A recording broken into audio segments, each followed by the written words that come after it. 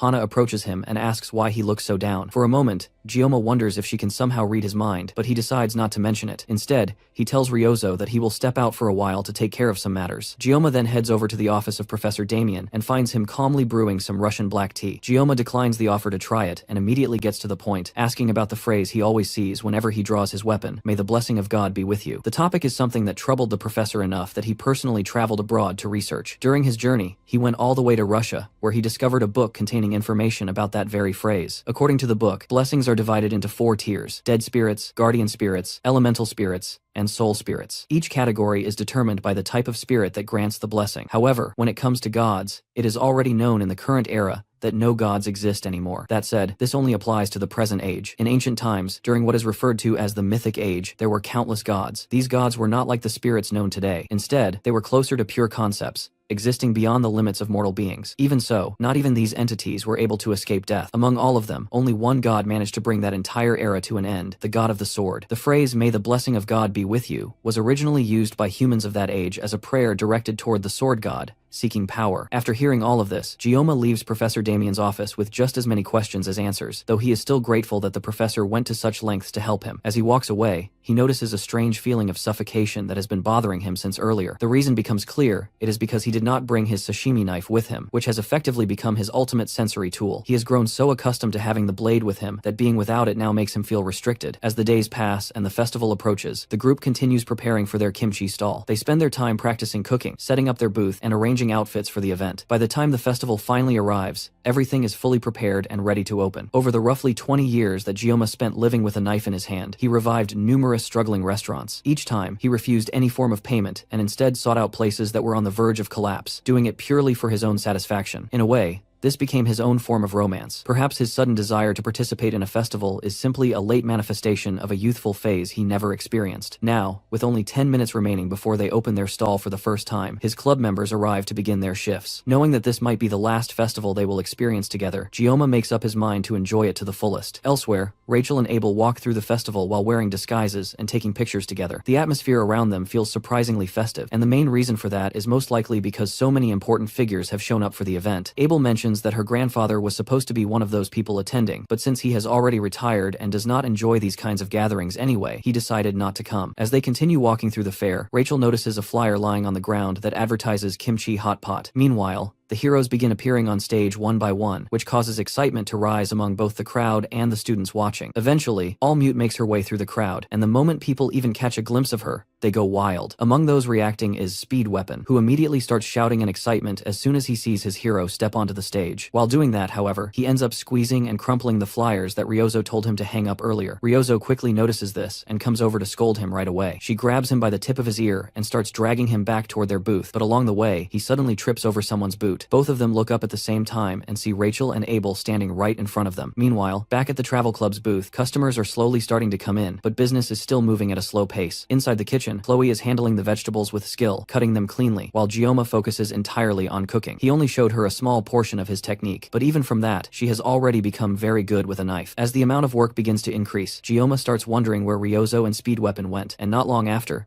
Ryozo returns while dragging a beaten-up Speed Weapon behind her. Right after that, Rachel suddenly rushes into the booth and runs straight toward Gioma, trying to hug him. However, she is immediately blocked by Chloe, who is fully ready to stop her, even if she has to use a kitchen knife to do it. Behind Rachel, Abel stands nervously and greets Gioma, her face completely flushed red. The two of them take their seats as customers and prepare to be served. While Gioma is cooking their food, he cannot help but wonder why they came here in the first place. Even though he was the one who promoted the booth, he never actually expected them to show up. Since he does not want any trouble, he thinks that the safest option would be to send them away before more customers arrive. Meanwhile, Rachel points toward Sanhana and mentions that she is the girl Gioma was smiling at earlier. This time, however, instead of reacting angrily like before, Abel responds in a more relaxed manner, although it is obvious that she is pretending not to care. The two girls did not take part in any festival activities, and Abel tries to justify it by saying that exams are coming soon, so they need to focus on studying instead of doing things like this. At the other end of the booth, Speed Weapon is in terrible condition after being dragged back by Ryozo. It is clear that she gave him a proper beating before they returned, and the bruises on his face are easy to see. Even so, he is not embarrassed about it, and continues defending his fangirling over All Mute and explaining why he went to see her. Gioma points him toward an ice cooler and tells him to use the ice to treat his injuries. As Speed Weapon walks away, Gioma's thoughts drift toward All Mute. Her real name is Con Elizabeth, and she is an American hero who has already been mentioned as a candidate for the next 7-star position. In this world, the United States stands as one of the top superpowers alongside Korea. Because of that influence, they have built their own independent system within the hero world, where heroes are treated more like celebrities, and the entire system functions almost like a business. The real heroes are the ones who leave behind their names through death, while the celebrity heroes live off their fame and reputation. This creates a strange middle ground, where heroes have gradually become nothing more than tools for cheap publicity. From Gioma's point of view, neither the traditional heroes nor the celebrity heroes match his ideals. He feels relieved that he was not reincarnated in America, because he would probably have ended up with some ridiculous name like Sashimi Man, and been forced to wear a tight spandex outfit. Up until now, he and Con Elizabeth have never officially crossed paths.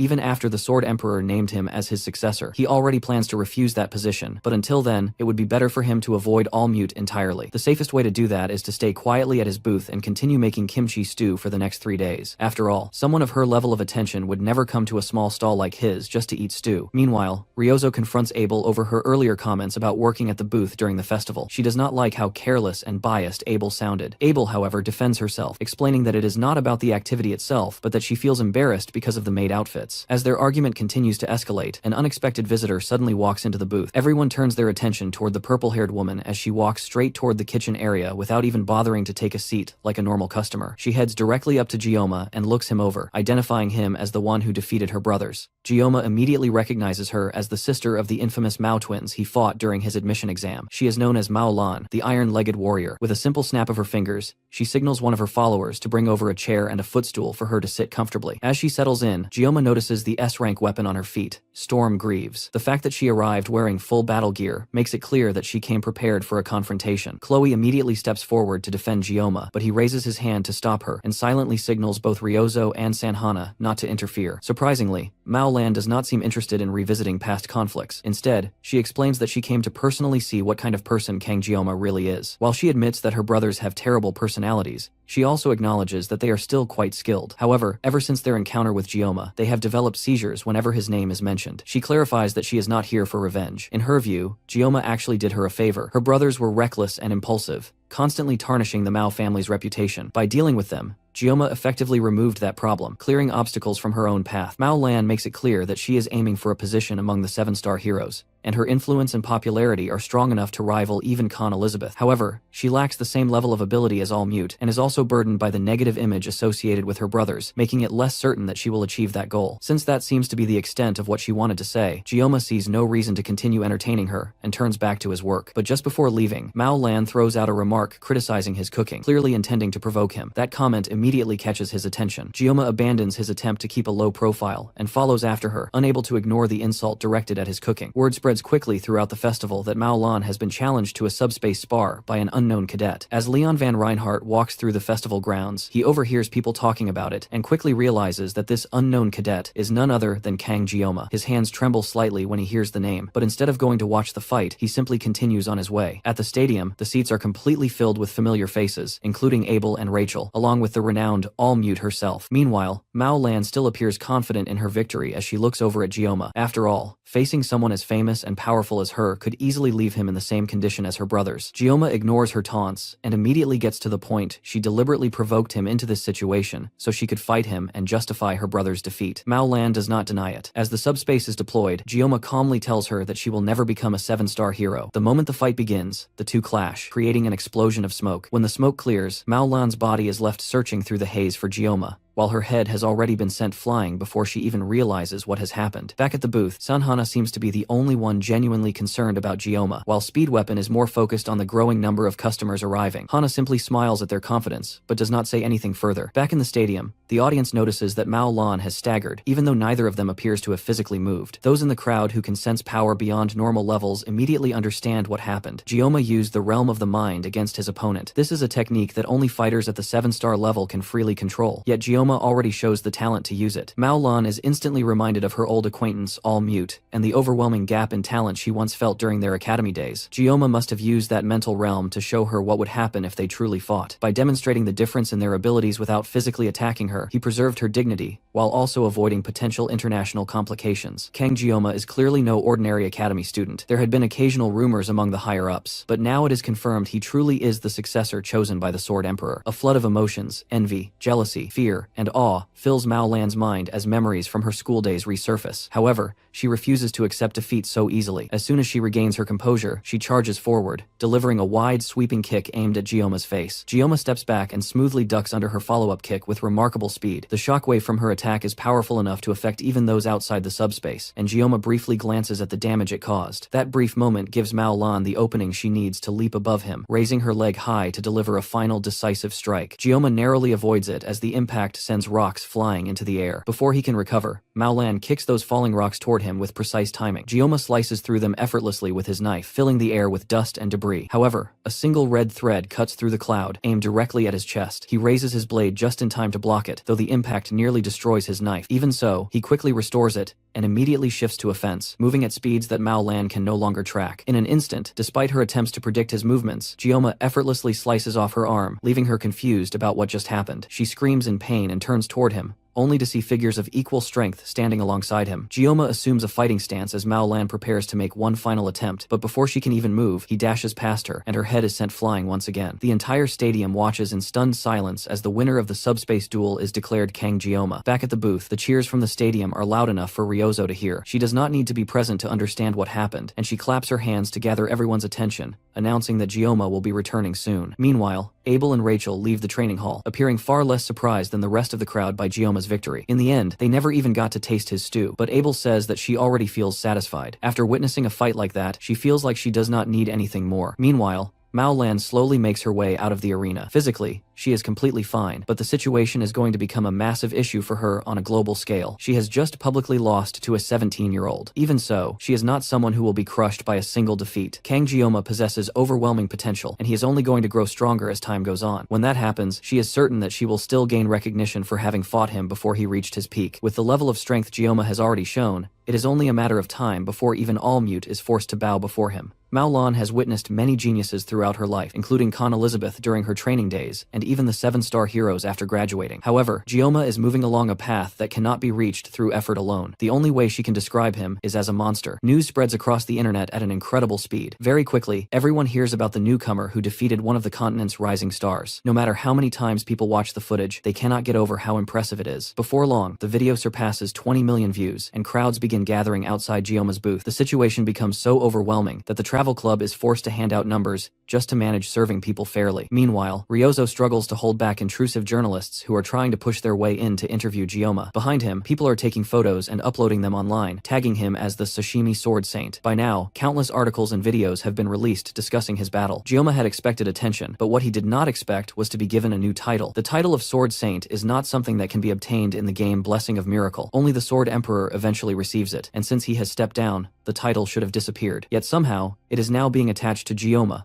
with sashimi added in front of it. Ryozo has not stopped teasing him about it since it started, and although it sounds almost like a joke, the consequences are very real. More than 1,000 people are already lined up outside the food stall, and it becomes far too much for them to handle. On top of that, Chloe is reaching her limit and is on the verge of hurting herself due to the workload. Things become so overwhelming that Jioma even considers using a sword to keep up. At that moment, the sushi chef he met earlier suddenly appears at the stall, accompanied by Nox. Jioma begins to explain that they are too busy to talk, but the chef clarifies that they are not there as customers. Instead, they came to help after seeing how much attention the stall was receiving on the news. With the additional help, the situation quickly improves and the workload becomes much more manageable. By the evening, the crowd finally disperses and everything settles down completely. Jioma heads to a quiet spot to rest and enjoy a small snack. It is not something he would want to go through again, but he admits that the experience was still enjoyable. Not long after he begins relaxing, Nox approaches him, and Jioma thanks him for coming to help at the stall. Taking advantage of the calm atmosphere, Nox asks whether Jioma will be available the next day. He explains that the head of the Auditore family wishes to meet him. This man is known as the greatest assassin of all time, someone who maintains order from the shadows. His name is Altair Auditore. For someone like him to request a meeting, Jioma can only assume that it is related to the Council of Elders who attempted to have him assassinated. There is no way Altair did not witness his battle against Mao Lan, which means he must have also seen Jioma use the realm of the mind. According to Nox, this is the first time the old man has shown interest in someone outside their circle. Not even a 7-star hero is considered worthy enough for him to personally appear. Nox is certain that Jioma would want to meet him as well, and he would not be wrong. There are many things Jioma would want to ask. After all, he still owes both the sushi chef and Nox for their help, and this meeting could serve as a way to repay them. However, after thinking it over in silence, Jioma ultimately decides not to go. He is simply too tired and unwilling to deal with something like that right now. As he leaves, he thanks Nox once again for helping out at the booth. Elsewhere, inside Medea's office, a knock echoes at the door, and she calmly allows the visitor to enter. The person who steps in is someone she has not seen in quite a while, All Mute. Meanwhile, much earlier, before the festival had even begun, when the group was still deciding on a theme for their restaurant, Speed Weapon had managed to secure 3 maid outfits. Chloe appeared excited at the idea of wearing them, but Ryozo strongly resisted, refusing to wear something that she considered too strange. Because of that, Speed Weapon revealed that he had also prepared a backup option 5 Christmas-themed outfits that he believed would suit the girls perfectly. However, before he could even finish explaining his idea, Ryozo knocked him straight to the ground in anger and immediately declared that she would rather wear the maid outfit instead. Back in the present, Medea rises from her desk and personally welcomes Khan Elizabeth into her office. It has been 5 years since Elizabeth graduated, and this is their first meeting since then. However, there is no need for small talk, as Medea already knows the reason for her visit. She is interested in Jioma. Elizabeth does not waste any time and directly asks about Jioma, specifically how he was able to use the realm of the mind during his battle. Medea casually avoids answering the question, which only irritates All Mute. In response, Elizabeth slams her fist into the wall behind her in frustration. Medea, however, does not tolerate such behavior and immediately releases her aura, overwhelming Elizabeth with pressure and forcing her to stop. For a brief moment, All Mute freezes as she experiences the power of the headmistress, someone even the elders cannot oppose. She recalls the rumors from the hero world about Medea's former title before she became known as a grand sage. She was once called the Tyrant Medea. With Elizabeth now subdued, Medea calmly tells her to sit down so they can speak properly. She admits that she does not know what kind of rumors about Jioma led Elizabeth to become so curious, but as the headmistress, she must treat all of her students equally. She also reminds Elizabeth that she has told her many times before, if she wants to know something, she should find out for herself. With that, The conversation essentially ends as quickly as it began. Elizabeth stands up to leave, and Medea asks how long she plans to stay at the academy. Elizabeth replies that she had intended to leave the next day at noon, but Medea suggests that she should not rush and instead stay longer to enjoy the festival. Before leaving, Allmute asks one final question, whether Medea's words about treating everyone equally also apply to Gioma. Before Medea can give her answer, Elizabeth turns away, exits the room, and slams the door behind her, all while wondering who Kang Gioma truly is. By the final day of the festival, things have settled down and become much more manageable. Gioma suggests that they should only work during the morning and take the rest of the afternoon off. With things finally becoming less hectic, Chloe takes the chance to try asking Gioma to spend some time together again. She had handled most of the kitchen duties throughout the festival, and it was obvious that she worked the hardest among all of them. It is clear that she wants some kind of reward for all the effort she put in. Since there is nothing stopping them, Gioma asks Chloe if she would like to spend some time together after they finish closing the booth for the day. Chloe immediately agrees with excitement. However, when Gioma turns around, he notices Ryozo staring at him intensely. He wonders what her problem might be, but assumes it could be related to Speed Weapon. Regardless, the day passes without anything unusual happening, and everyone heads off to enjoy the rest of the evening. The only one who seems unhappy is Ryozo, though Gioma can tell why. Gioma then goes to the school courtyard to wait for Chloe, enjoying the calm atmosphere. However, even when he tries to relax, it does not come easily. The sound of a cane tapping nearby pulls him out of his thoughts as an old man approaches and asks if he can sit beside him. As soon as the man settles down, Gioma directly asks him to state his purpose, already realizing that the man is Altair Auditore, the head of the Auditore family. The old man smiles and praises Gioma for his sharp instincts. In reality, Gioma recognized him because of the cane he carries, the S-rank cane sword syndicate from the game, which is famously associated with the head of the assassin family. With his identity no longer hidden, Altair gets straight to the point, assuming that Gioma already knows why he wanted to meet. Gioma assumes it is about the assassination request that the Council of Elders placed on him, but Altair shows no interest in discussing old family matters. Instead, he claims to be here for something more important. Before Gioma can figure out what that might be, Altair taps his staff on the ground, activating a domain around them. Gioma reacts instantly, preparing to draw Murasami from his pocket. Suddenly, the domain disappears just as quickly as it formed, and the old man casually asks what kind of relationship Gioma has with Chloe. The abrupt shift in tension catches Gioma off guard, but he answers anyway, stating that they are simply friends and nothing more. In the game, Altair had always been portrayed as a mysterious figure, so it is disappointing for Gioma to realize that the head of an assassin family might just be a strange old man. Still, he is clearly far from ordinary. With his question answered, Altair stands up to leave, but not before warning Gioma to take care of Chloe as a friend. Before he can go, Gioma asks whether Chloe truly needs to become an assassin. Despite her usual cute demeanor, Chloe has a wild and feral side, making it difficult to allow someone like her to move freely without restraint. Gioma had always believed that this behavior was the result of the Auditore family's training methods. However, Altair reveals that Chloe has always been like that, and the family actually tried to suppress her true nature. According to him, Chloe is inherently feral, and when that side of her surfaces,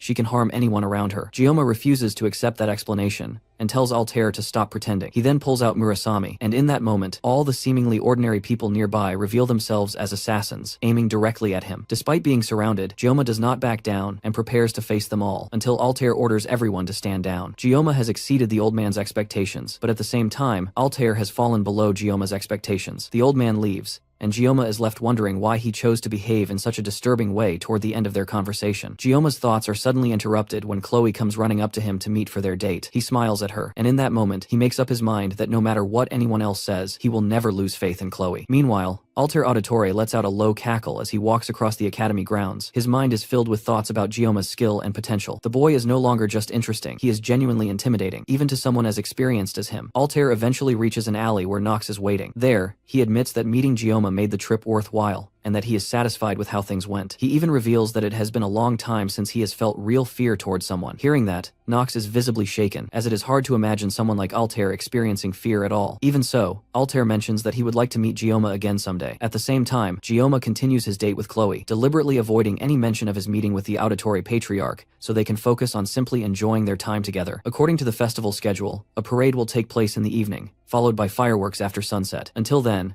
they decide to walk around and take in the sights of the academy. The two of them spend the day exploring together, enjoying the festival atmosphere. By the time evening arrives, Gioma starts to feel tired, and Chloe notices it right away. She asks if he is exhausted because of her, feeling a bit self-conscious since she thinks she did not help enough during the festival preparations. In truth, without Chloe, the cooking booth likely would not have functioned at all. Gioma gently pats her on the head and reassures her that she did her best and was a huge help throughout everything. As they sit together and enjoy the moment, Chloe gathers the courage to ask Gioma something important, but before she can say it, Speed Weapon suddenly calls out to them. Gioma is confused since they were supposed to spend their time separately. Speed Weapon shows him a message on his phone that appears to be from Gioma, telling everyone to meet up at 5. Gioma immediately realizes that he never sent such a message, and not long after, Ryozo gives him a teasing smile, making it clear who was responsible. As evening falls, the festival parade begins, and Chloe pulls Gioma along to watch it. The others excitedly try to drag him toward the crowd, but he resists and sends them ahead without him. Once they leave, he sits down alone on a nearby bench. Crowds have never been his thing, and he prefers to experience the festival quietly. From where he sits, he looks toward his friends, with Chloe standing at the center. Even from a distance, she looks happy, but he cannot help remembering that she had something she wanted to say earlier. Looking ahead, he notices several couples enjoying themselves, laughing and playing together. It makes him realize that he may have chosen the wrong place to sit. After spending so much time fighting demons and struggling to survive, it is easy to forget that the original game Blessing of Miracle always had a strong focus on romance. In his past life, he never had the time to think about relationships. He only appreciated the characters in the game, and although he was initially nervous around them, he still does not fully understand his own feelings now. It has only been 3 months since he entered the academy, yet he has already gone through countless life and death situations. There has been no opportunity for him to reflect on himself, especially over the past few days. He has constantly felt tense, without a single moment where he could truly relax. His thoughts are interrupted when a familiar voice approaches him. Ryozo walks over and casually drops down onto the bench beside him. Gioma glances at her as she settles in. She is one of the main heroines in the original game, and even though he has used her as a character before, he has never been able to fully understand her. Still, he trusts her abilities and her judgment. Ryozo begins to blush when she notices him staring at her and calls him clueless for not recognizing her advances. Gioma, however, takes her words too literally and grabs her shoulders, thinking she might be referring to some kind of danger. Being pulled so close to him makes her even more flustered, and she quickly pushes him away, complaining that he is hurting her. The two fall into an awkward silence. Ryozo then asks if he is upset about being pushed away. Gioma says he is not, and instead says he has something he wants to ask her. That immediately makes her blush even harder as she starts overthinking what he might say. As she struggles to form words, Gioma asks her if there is someone she likes. Ryozo blushes deeply at the question, but then Gioma follows it up by asking if she likes Leon van Reinhardt. That instantly wipes the blush from her face. She crosses her arms and mutters that she should have known better than to expect anything from him. Gioma, however, is confused, since in the game he clearly remembers Ryozo being interested in Leon by the time of the final exams. Trying again, he asks if the person she likes is Speed Weapon, which immediately earns him a slap across the face. He walks away to tend to his injury, wondering how someone like an archer can hit that hard. In the meantime, Gioma takes the chance to look through his blessing window. His armament grade has increased to 6,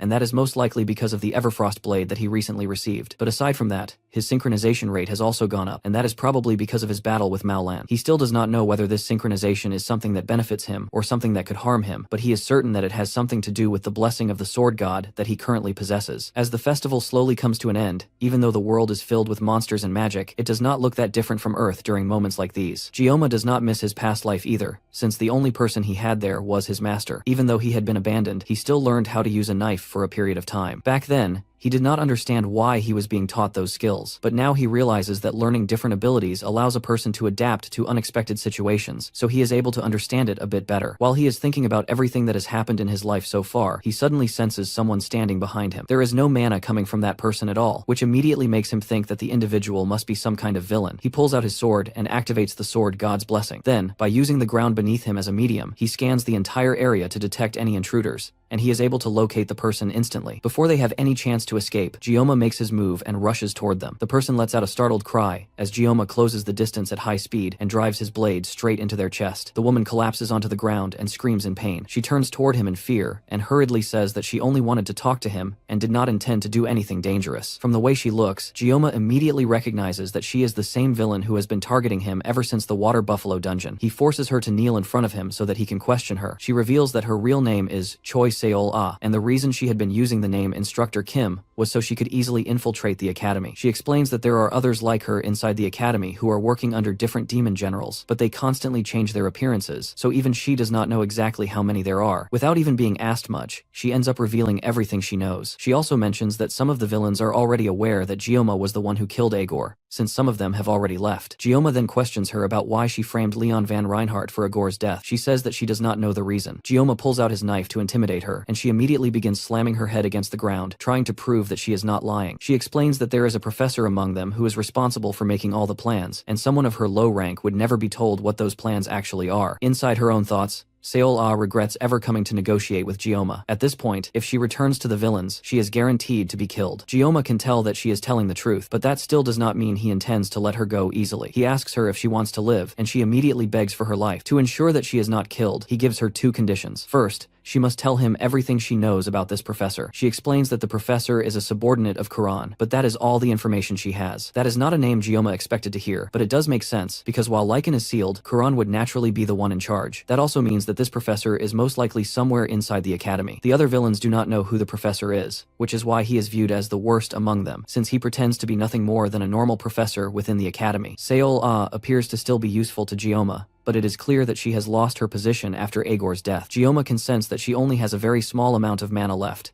meaning she is not a threat to him at all. She really did come here to negotiate. The second thing he demands from her are the gems that allowed her to receive mana from Agor while he was alive. Before she can even attempt to lie about them, Gioma cuts them out of her himself. The pair of stones he obtains are what form a contract with a demon general. The general holds the stone that supplies mana, while the subordinate holds the one that receives it. The seal also contains the life force of the subordinate, which means that whoever possesses it can control them like a leash. Now that he has obtained everything he needed, Gioma leaves her behind, deciding that he will make use of her later. As he walks back toward the academy grounds, Ryozo sends him a message asking where he is. The two of them exchange messages for a bit, but when Ryozo starts typing her last message, she hesitates. Before she can send it, the sky suddenly lights up as a massive firework explodes, illuminating the entire area. She deletes what she was about to send, and instead asks him if he saw the firework, then tells him to hurry back to her. Gioma lets out a small smile before making his way back toward Ryozo, ready to enjoy the final moments of the last festival of his academy life. The next day, the festival has ended, and it is time for exams again. Gioma and the travel club gather together to plan what they will do over the next few days, but the discussion quickly turns into the usual argument between Speed Weapon and Ryozo. The argument continues until Chloe steps in and beats Speed Weapon up, putting an end to it. At this point, it almost feels like he has been getting beaten up by everyone more frequently lately. Right then, everyone's phone suddenly rings with a notification announcing that the terms of the final exams have been changed. Changing the exam just 3 days before the scheduled date feels strange, but there must be a reason behind it. Originally, the test was supposed to involve clearing the Goblin Dungeon in Gapyeong. Gioma had actually been looking forward to that,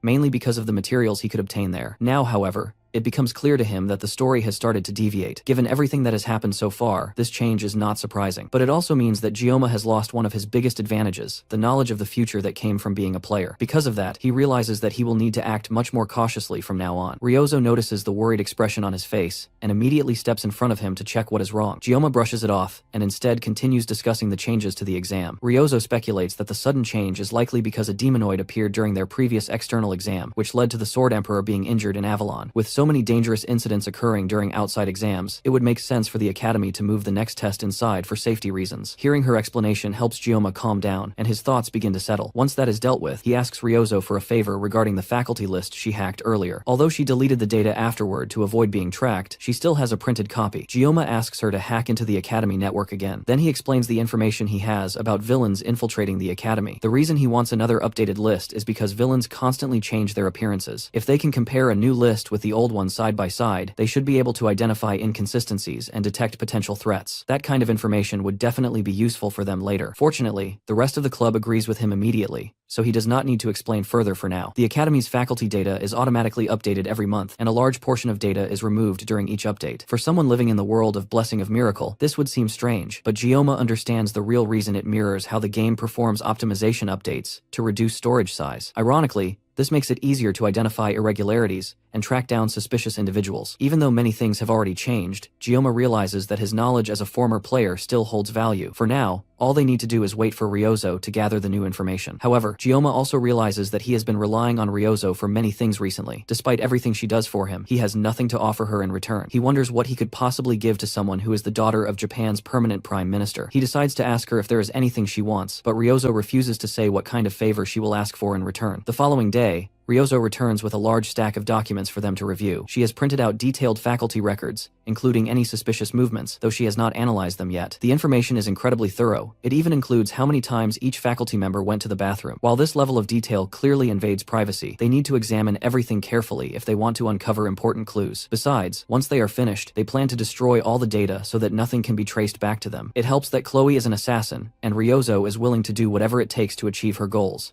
meaning neither of them is particularly concerned about moral boundaries. At the same time, Speed weapon helps keep things from going too far. The only person Gioma remains uncertain about is the new member, San Hana. After the group encourages each other and prepares to begin, Hana raises her hand and asks where Gioma obtained all this information. He has been avoiding that question because he cannot reveal that he knows Choi Seol-ah or that the villains are targeting Leon Van Reinhardt. Explaining everything would only create confusion and take far too long. On top of that, if Chloe found out, she would likely try to kill the instructor the next time they met. Gioma tells them that he cannot explain right now, but they should trust that the information he provided is reliable. When the time comes, he promises that he will tell them everything they need to know. Even though his answer is vague, Hana simply smiles at him for a moment before they continue their work. Once again, she reminds him of someone, but he still cannot figure out who it is. After spending some time going through the files, Gioma pauses to take a short break, and Chloe walks over to him with some water. He tells her not to worry too much about how things are progressing, reminding her that she is already contributing a lot and helping in ways that the others cannot. It is clear that Chloe had started to feel a bit self-conscious, so his reassurance helps lift her out of that state. Not long after that, Gioma receives a notification stating that he has been assigned to a group with San Hana, while Rachel will be acting as the group leader. Gioma lets out a long, tired sigh, already imagining how exhausting this arrangement will be, though he reassures himself that things should be manageable since Hana will also be there. Ironically, Ryozo then reveals that she has been placed in a group led by Leon Van Reinhardt, which causes Gioma to chuckle in amusement. Later that day, once the group finishes their meeting, everyone leaves, leaving only Hana and Ryozo behind in the room. Hana prepares to leave as well, but Ryozo stops her and places a document on the table. At the very top of the list, Hana's name appears as a member of the faculty staff. With that evidence in front of her, Ryozo demands to know who Hana really is. She points out that Hana's personality is too well balanced and that she rarely speaks much or expresses her own opinions, which makes her suspicious. Despite Ryozo's confidence, Hana simply starts laughing, which completely throws Ryozo off. Then she points at the document and explains that the person Ryozo is accusing her of being just happens to share the same name as her. Not only that, but that person is currently on a work trip in America, meaning they are not even present at the academy. Ryozo briefly considers whether the data could have been tampered with, but quickly realizes that would be nearly impossible. The system automatically updates the data through the subspace system, and only Medea would have the authority to alter it. As Ryozo's thoughts begin to spiral toward the possibility that even the principal could be involved, Hana calmly interrupts her, telling her to relax. She explains that in Korea, it is quite common for people to share the same name, so it is understandable that Ryozo would make that mistake. With the situation cleared up, Hana stands to leave, but before going, she gives Ryozo a piece of advice. If she wants to win over someone as oblivious as Gioma, she will need to be more direct. That unexpected comment leaves Ryozo blushing intensely. Meanwhile, shifting focus back to Gioma, in the early hours of the morning, he lies in bed thinking about the sudden changes to the exam. He does not have any issue with the changes themselves, but he cannot understand why, out of all people, Rachel ended up as the leader of his group. He does not dislike her, but she makes him feel uncomfortable. The reason for that discomfort is because, as a former player of Blessing of Miracle, he knows that Rachel's interest in him is not driven by love or romance. Instead, she is aiming to secure strong genetics for her bloodline. Ironically, despite that motive, she has never had a boyfriend, which creates a strange contradiction in her personality. Because of that, she ends up being the last heroine in the game that the player can form a genuine romantic relationship with. While he is lost in these thoughts, his phone suddenly vibrates with an incoming call from Ryozo. He answers it, wondering if something unusual has happened or if she has discovered something important. Instead, Ryozo sounds slightly disappointed and asks if he really thinks she would only call him for something like that. Even though Gioma can be quite dense, it still feels unusual for her to call him at 5 in the morning, which is why he assumed it must be something important. Ryozo hesitates for a moment before simply wishing him good luck on the exams. Gioma responds by wishing her the same. After another brief and somewhat awkward pause, Ryozo thanks him and ends the call. The entire interaction leaves Gioma confused, but he does not have time to dwell on it. The sun has already begun to rise, and he needs to get ready for school. The exam is being held inside what appears, at first glance, to be just another school building. However, anyone who is familiar with it can immediately tell that the atmosphere around it feels completely different. The building is known as the Joaquin Academy Special Hall, a place designed to replicate the experience of Balor Joaquin during the 20 years he spent in Gehenna. It is essentially a perfect miniature recreation of that environment, except that it does not contain any monsters. Since the Academy places a strong emphasis on giving students practical, field-like experience, it is not surprising that the final exam is being conducted in a place like this. As Gioma walks through the halls, someone suddenly rushes up behind him. He turns just in time to see Rachel crash into him and wrap him in a tight hug. Instinctively, Gioma reaches for his knife, causing Rachel to immediately step back when she realizes just how dangerous he has become compared to before. San Hana soon arrives after the commotion settles, holding a B-rank armament crowbar. Rachel immediately turns to scold her for being late, but Hana handles the situation calmly and easily, showing that she knows how to deal with Rachel's personality. Their conversation is interrupted when the instructors arrive at the staircase at the end of the hall. They call everyone's attention to explain the details of the special exam. The test is a team versus team event, where each group must pass through the hall's gate and reach a designated checkpoint within 1 hour. At first, It sounds like a simple race, which feels underwhelming for a final exam. However, the instructors clarify that the environment beyond the gate is a recreation of the demonic realm that Balor Joaquin experienced. Inside this replica, there will be no subspace protection at all. Because of this, the use of weapons during the exam is strictly prohibited to prevent casualties. Additionally, each team will be assigned an instructor who will both evaluate their performance and intervene if necessary, to avoid any dangerous situations. As the instructors move to their assigned groups, Gioma's team is unexpectedly paired with Instructor Kim. She visibly flinches in surprise, but quickly masks it by claiming that she only recognizes him because of his impressive subspace duel. Internally, however, she is panicking, terrified at the thought of being grouped with someone like him. Despite her attempt to stay composed, Rachel immediately takes a dislike to her, and the two begin arguing until it is finally time for everyone to enter the gate. On the other side, Rachel immediately begins to struggle as the environment starts affecting her directly. Instructor Kim does not even try to hide her satisfaction at seeing Rachel's discomfort. Even Gioma feels a slight tingling sensation from the environment, though he is not heavily affected. Rachel, however, is extremely sensitive to mana, so the conditions are far more exhausting for her. At the current pace, they will not be able to handle whatever comes next. Meanwhile, Choi Seola, due to her high mana affinity,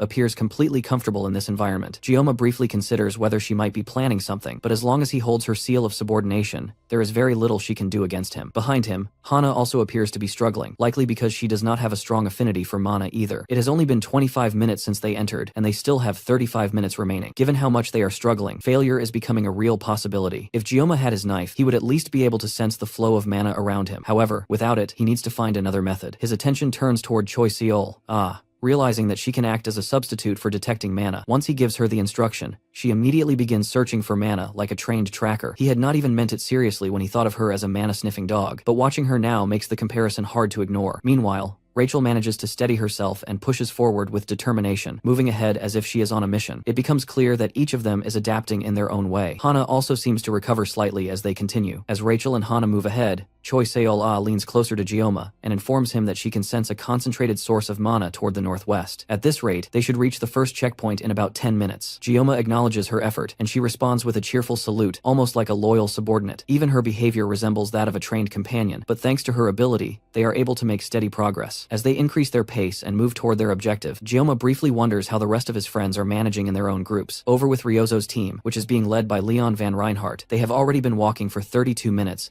and are currently in the lead. Leon can tell that they are getting close to the first checkpoint, but at that moment, one of their teammates begins to stagger and asks if they can take a short break. Ryozo initially tries to encourage her to push forward just a little longer, but it quickly becomes obvious that the strange mana in the environment is affecting her badly as she starts coughing uncontrollably. Seeing her condition worsen, Ryozo turns to Leon and asks him to stop for a moment since their senior is clearly struggling. However, Leon has no intention of stopping. As the leader of the group, he believes that he has responsibilities to fulfill and a goal that must be achieved. Ryozo continues arguing with him, calling him out for choosing to move forward even while one of their teammates is suffering. Leon suddenly stops and turns to face her directly. He tells her that he has no intention of dragging along teammates who cannot trust him or follow his lead. He then adds that she should not expect him to act like Gioma. Hearing Gioma's name only makes Ryozo angrier, and she immediately demands to know why he even brought him up. Before the argument can escalate further, their struggling teammate steps forward and insists that she will try harder. Their assigned instructor also speaks up, encouraging everyone to hold on just a little longer. With that, Ryozo has no choice but to continue moving forward, though she still finds herself thinking about Gioma. Meanwhile, back with Gioma's team, they have been traveling for nearly an hour, yet they have not encountered a single other group of cadets. The reason for this is similar to the uninhabited island survival training scenario. Each team was transported to a different starting point through subspace, and is approaching the same checkpoint from different directions. However, the fact that they have not seen anyone at all also suggests that many teams may have already given up halfway through. Gioma does not blame them, since without Choi Seol, his own team might have had to withdraw as well. He calls out to her and asks how participants are supposed to return if they decide to give up. In response, she pulls a device out of her jacket. It is called a manhwa. By pressing the button on it, the user's location will appear on the administration's monitoring screen. She explains that it is an educational tool developed by the Hero Association using a degraded artifact. Artifacts are remnants from the mythical age, containing power that goes beyond monetary value. There are fewer than 10 true artifacts in existence, and the Hero Association controls them to maintain balance among nations. However,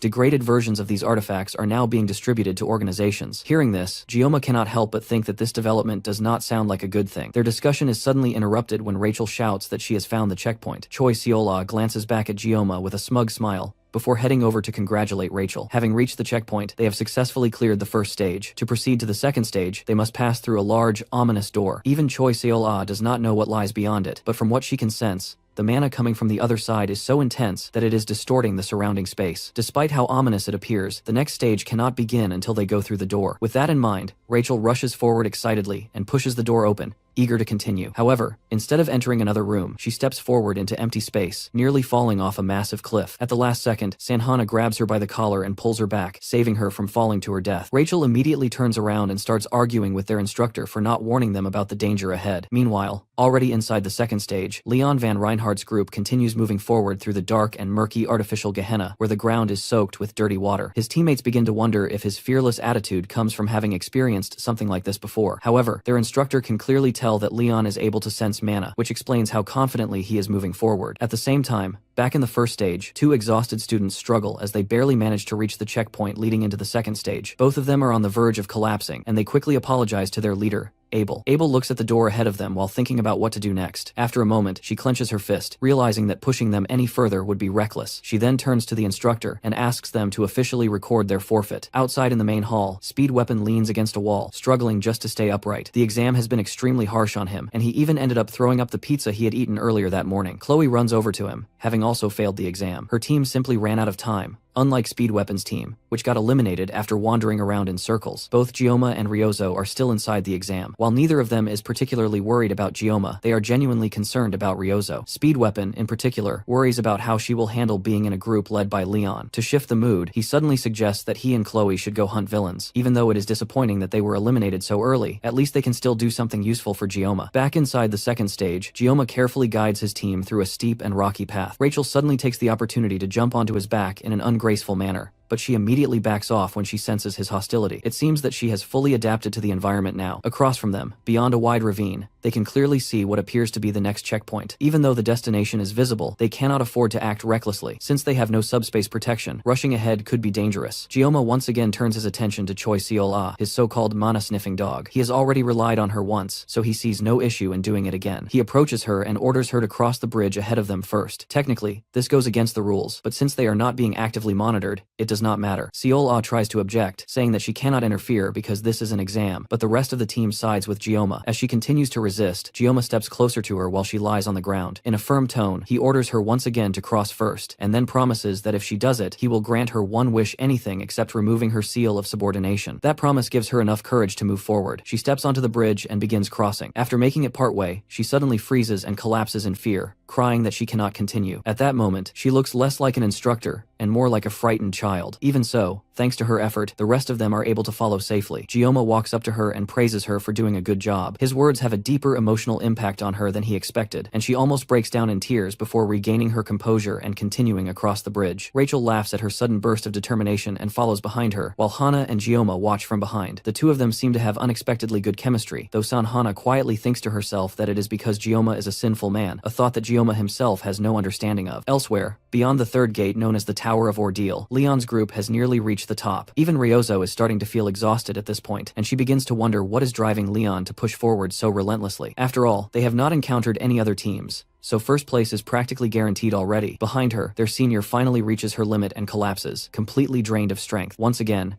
Ryozo tries to convince Leon to slow down. This time, however, his response is much colder. He blames her for not being able to keep up with him. Everyone, including the instructor, is shocked by how harsh he sounds. That reaction seems to snap Leon back to his senses, and he quickly apologizes to Ryozo. He then suggests that they take a break on the 5th floor of the tower. He decides to go ahead and check the 5th floor first, while the rest of them rest and make their way up slowly afterward. Meanwhile, their senior lies on the ground, crying as she admits that she truly cannot continue any further, no matter how hard she tries. As the instructor attempts to encourage her, Ryozo kneels down and offers to carry her on her back. Since Ryozo can still move, this will allow the senior to rest. In truth, Ryozo herself is not in good condition either, and she never considered herself the kind of person who would go out of her way to help someone else. However, as the senior climbs onto her back and she begins to struggle under the added weight, she starts to realize that she may have changed more than she thought. Suddenly, both girls snap their gaze forward as they sense something ahead. At the exact same time, Gioma also senses something and looks up toward the tower his team is about to enter. Rachel lightly teases him, saying he looks scared, and he brushes it off, but deep down, he knows that something has just happened. Meanwhile, on the 4th floor of the tower, two members of Leon's group collapse onto the ground, while a figure stands over them, holding a sword soaked in blood. Ryozo curls up in pain as her consciousness begins to fade, her blood pooling beneath her. The final thought that crosses her mind before everything goes dark is Gioma.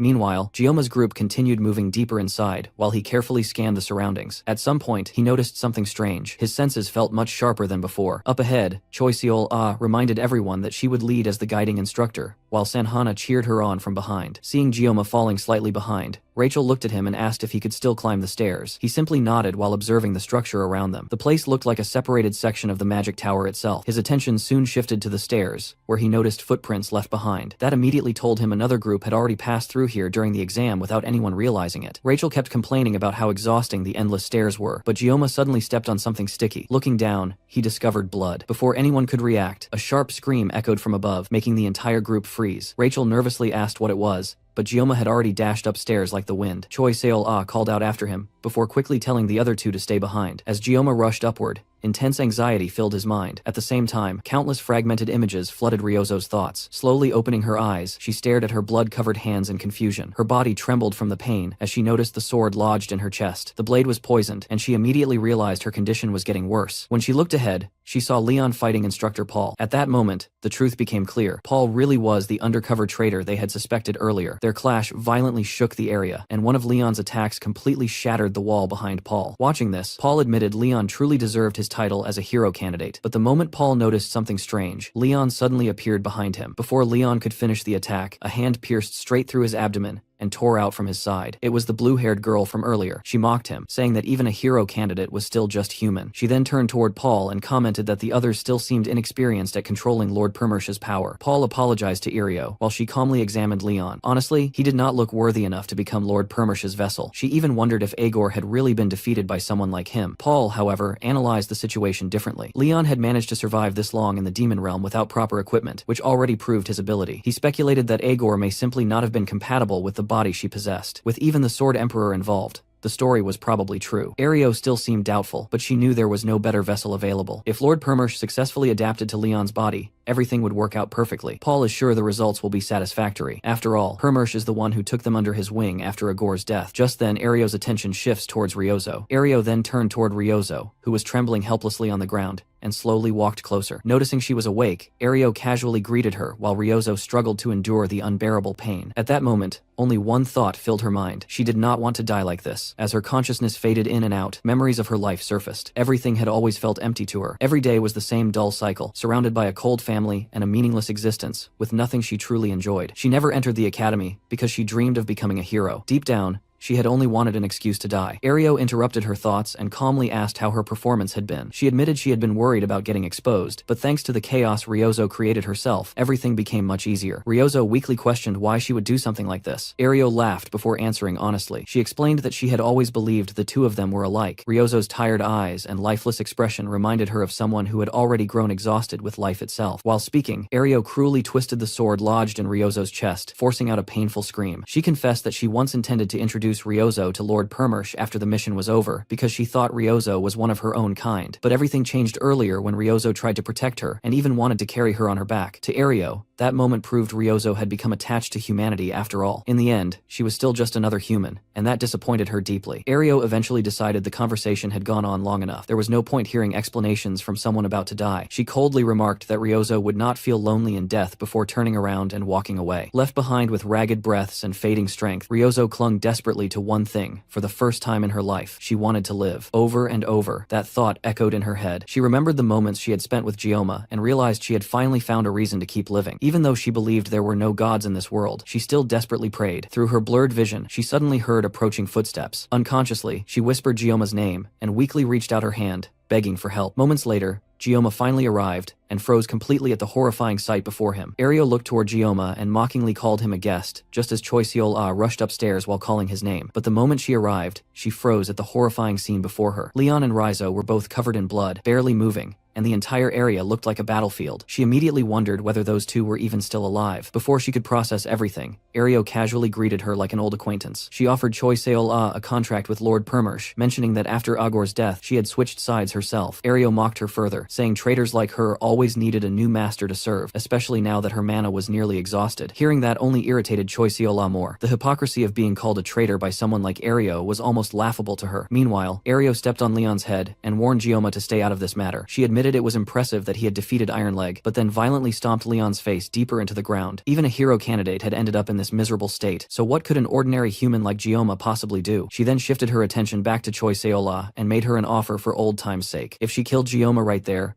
Ario would personally report her loyalty to Lord Permersh. Her gaze moved toward Choi Seol-ah's bag as she pointed out the weapons hidden inside. The offer immediately caught Choi Seol-ah's attention, and for a brief moment, she hesitated. But before anyone realized what she was thinking, Gioma subtly gestured toward her as if asking for something. Then Choi Seol-ah finally made her decision. Her expression hardened while purple mana glowed through her eyes. She instantly opened her bag, pulled out Gioma's weapon, and loudly called his name while rushing forward. The two villains watched with satisfaction, believing she had chosen their side, but their expressions completely changed in the next few seconds. Instead of attacking Gioma, Choi Seola suddenly knelt before him and offered him the sword. She declared that Gioma was now her new master. Ario's expression twisted in anger at the unexpected betrayal. At the same moment, Gioma grabbed the weapon, and the sword god's blessing surged through his body. His right eye turned bloodshot with fury as he stared directly at them. With killing intent overflowing from his voice, Gioma declared that he would cut them down. Paul stepped forward and declared that he would handle Gioma himself, while Ario reminded him not to kill Choi Seola. The moment Paul attacked, a violent blast of dust and smoke filled the area, but within the smoke, a sharp slash suddenly tore straight through it. Gioma effortlessly cut apart the dust cloud and calmly walked forward. Seeing that, only excited Paul even more. Since Gioma had defeated Ironleg, Paul decided he would fight seriously from the start. Placing his hand on the ground, Paul began gathering mana from the tower itself. The environment was overflowing with magical energy, making it the perfect place to maximize his power. Soon, countless stones rose into the air and became engulfed in blazing flames. At Paul's command, they all shot toward Gioma at once. Explosions violently shook the entire area as the attacks rained down non-stop. Watching from behind, Choi Seola quickly realized what was happening. Through his new pact, Paul could now wield the powers of both Aegor and Permersh simultaneously. Paul confidently mocked Gioma, claiming a mere human should know there were limits he could never cross. But before he could finish speaking, a clean slash suddenly cut across his side. Paul instantly looked ahead, only to realize Gioma had vanished from sight. Another slash came from nowhere, forcing him back again. His frustration rapidly grew as Gioma continuously avoided his vision while striking from blind spots. Ario warned him to stay calm, but Paul had already lost his composure. In rage, he unleashed countless flaming stone attacks in every direction, determined to destroy the entire tower if necessary. Then, in a single instant, Gioma appeared in front of him again. The overwhelming killing intent radiating from him made Paul instinctively realize he might actually die. Yet Gioma's blade once again aimed toward his abdomen instead of his neck. That confused Paul. Gioma clearly had the skill to cut off his head, so why was he repeatedly targeting the same area around his ribs? Then his eyes shifted toward the collapsed Leon lying nearby with a wound through the center of his chest. At that moment, Paul realized Gioma had figured something out. Furious, Paul shouted that Gioma had been toying with him this entire time. His body suddenly began to twist and expand as violent energy erupted outward. Soon, he transformed into a massive purple demon Hulk monster and roared loud enough to shake the tower itself. Both Choi Seola and Ario were visibly shocked by the transformation. Gioma, however, remained completely calm. Even while facing such a monstrous form, his expression never changed. Nothing about the creature in front of him seemed to matter. Paul raised his gigantic arm and swung downward with enough force to crush everything below him. But Gioma showed no fear at all. He simply stepped forward and delivered a single downward slash from above. The entire area suddenly fell silent. A moment later, Paul's massive body split cleanly into two before collapsing onto the ground. The power of Gioma's strike was so overwhelming that even the wall of the tower behind him had been sliced apart as well. Choi Seola stared at the scene in disbelief. Gioma could even use aura now. At that moment, she genuinely felt the safest place in the world was beside him. Ario, however, felt the exact opposite. Fear and frustration overwhelmed her as she looked at Gioma like he was some kind of monster. When she noticed him slowly walking toward her,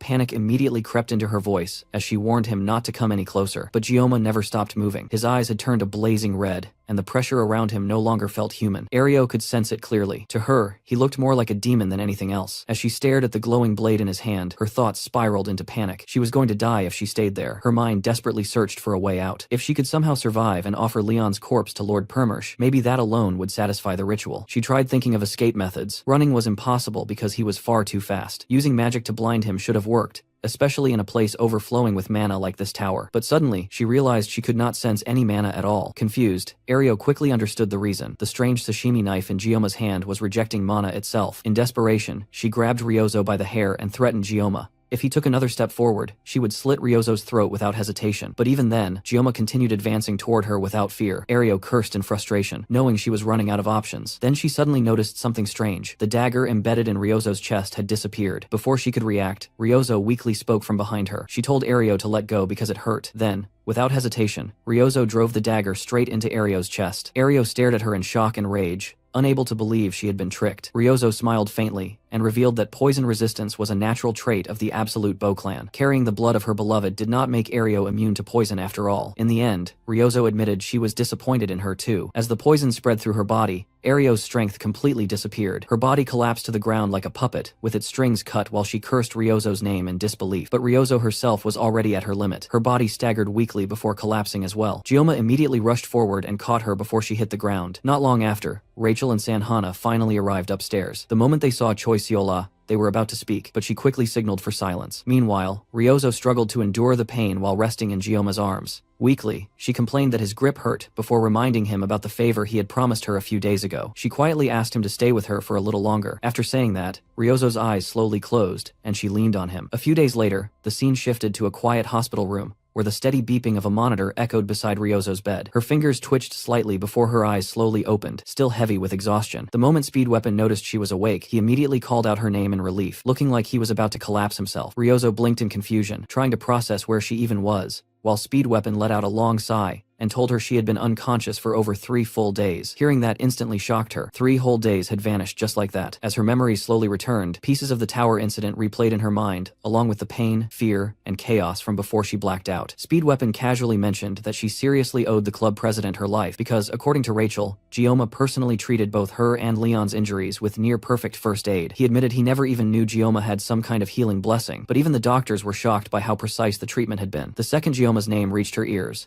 Ryozo completely froze. Then her face instantly turned bright red as she remembered all the embarrassing things she screamed at him before passing out. A second later, she completely exploded, clutching her head and screaming into the room from pure embarrassment. Speed Weapon nearly jumped out of his damn skin and immediately asked what the hell was wrong with her. Meanwhile, Ryozo's thoughts spiraled out of control as she kept repeating "no way" inside her head, wondering how she was ever supposed to face Gyoma again after that disaster. On the other hand, Speed Weapon misunderstood the whole thing and awkwardly started wondering if this was some severe PTSD reaction from whatever nightmare happened inside the tower. The moment Ryozo noticed him staring, she instantly snapped at him, aggressively asking what he was looking at and whether he had a problem. Speed Weapon quietly thought she was always sharp-tongued, but today she somehow felt extra radioactive. Trying to calm her down, he carefully placed a piece of Yongang beside her and awkwardly suggested she relax a little, even calling her a good girl while offering it. Ryozo slowly looked at the snack, then back at him with complete disbelief before immediately smacking him across the face with a pillow hard enough to nearly send his soul flying out of his body. She yelled at him, asking if he seriously thought she was some kind of dog who could be bribed with a single red bean wagashi. Speed Weapon held his face in pain, complaining that she really did not need to hit him that hard, before quickly retreating from the room and shutting the door behind him like a defeated stray cat. Once the room became quiet again, Ryozo slowly calmed down and realized she had completely taken her embarrassment out on Speed Weapon for no reason. Quietly, she admitted to herself that she should probably apologize later. After that,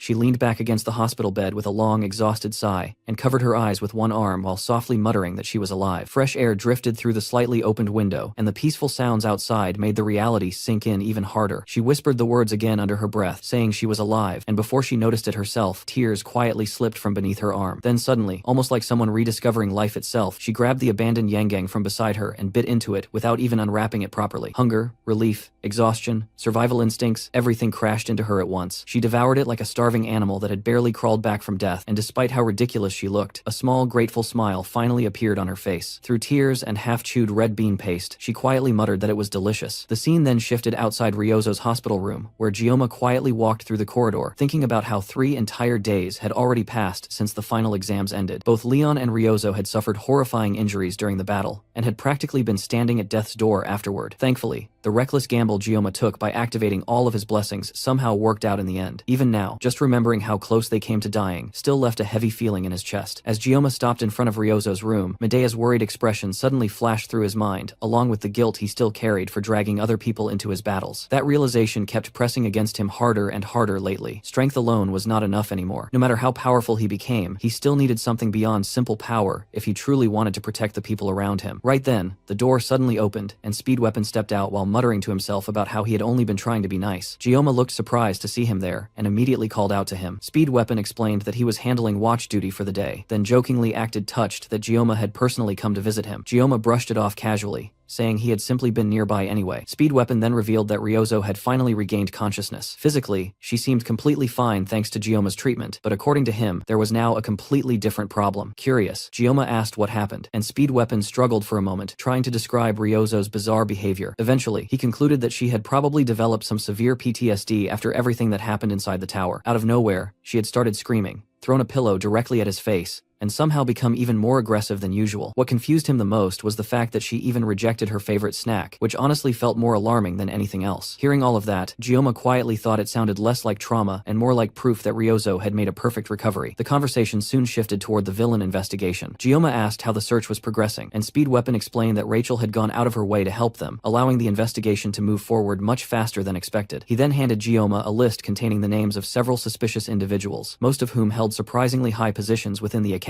itself. As Gioma scanned through the paper, his expression turned more serious. There were 6 names in total, yet not a single professor appeared among them. He immediately realized there had to be more people involved behind the scenes, but eliminating these suspects would probably expose the rest eventually. Wanting confirmation, Gioma asked whether Speed Weapon was certain about the people listed there, and Speed Weapon firmly assured him that the information had already been verified. After thinking quietly for a moment, Gioma asked whether Speed Weapon was free after school tomorrow. Speed Weapon replied that he was available, though he also pointed out that since Ryozo was awake now, maybe the group should visit her together instead. Gioma immediately understood how badly that idea would backfire. Knowing Ryozo's personality better than most people, he explained that she was absolutely not the type to feel happy about everyone suddenly crowding around her hospital bed. The explanation instantly made sense to Speed Weapon, and his curiosity quickly shifted toward Gioma's real intentions for tomorrow. Gioma slowly tightened his grip around the paper in his hand while his expression hardened. After spending so long reacting to attacks from the shadows, he had finally decided it was time for them to move first. Their turn to go on the offensive had finally arrived. The scene then shifted to Medea's office, where the atmosphere already felt heavy before anyone even spoke. Altair revealed that among the elders, Clady was confirmed to be the main culprit behind the recent incidents. According to him, Clady had manipulated the others, and was also the mastermind responsible for the demonoid appearing during the midterm exams. Medea immediately questioned whether the final exam incident was connected as well, but Altair explained that the investigation into that part was still ongoing. However, they had already uncovered transaction records proving that Clady secretly hired the Undertakers. The moment Medea heard that name, her expression darkened instantly. Rage exploded out of her as she cursed the Undertakers as filthy subhuman killers. Altair continued by revealing that the group was last spotted near a port close to Avalon Island, which only made Medea's frown deepen even further. The involvement of Avalon Island clearly bothered her more than she wanted to admit. Meanwhile, Siegfried remained unusually calm the entire time, leisurely sipping tea while Medea burned with anger beside him. That calm attitude only irritated her more. She vented her frustration about how impossible it was to stay composed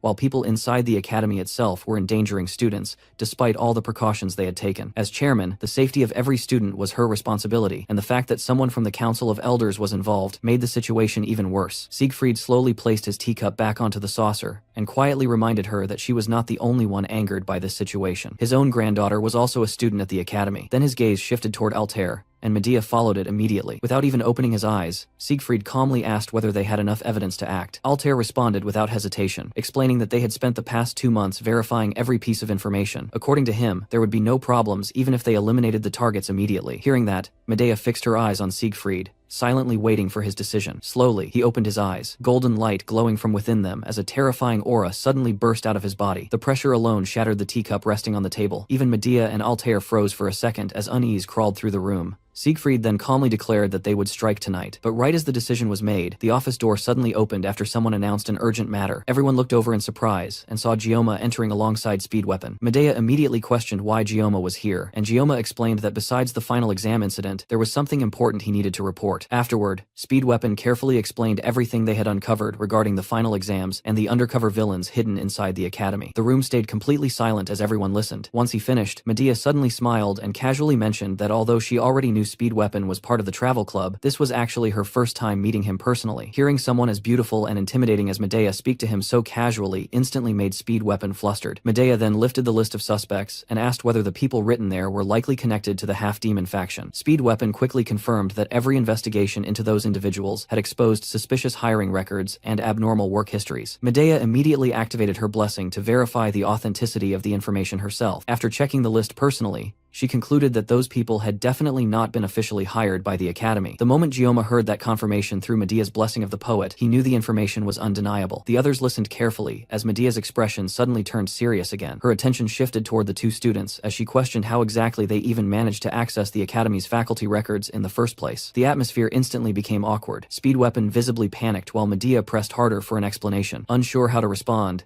Speedweapon quietly glanced toward Gioma for help. Without hesitation, Gioma stepped forward and admitted that both of them hacked into the Academy's network under his orders as club president. Medea looked genuinely skeptical that two students could infiltrate what was considered one of the most secure systems on the planet. Even while panicking internally, Speedweapon stayed quiet as Gioma continued explaining that although Speedweapon usually acted carefree, he was still one of the top-ranked students academically and extremely talented with computers. Gioma admitted that hacking the network was wrong, but they had no time to waste before the school break started. In the end, he trusted that Medea would understand why they made that decision. Medea let out a long sigh before deciding to overlook the incident because of the circumstances. However, she firmly warned them never to attempt something like that again. Gioma thanked her calmly while Medea admitted that the only reason she trusted them was because of everything Gioma had accomplished until now. Any normal student would have been expelled immediately for doing something like this. The moment the situation settled, Speedweapon finally released a huge sigh of relief. Watching him, Gioma quietly realized how much Speedweapon had supported everyone lately. Even after everything happened, he never exposed the situation involving Ryozo and stayed loyal until the very end. The longer Gioma spent time with him,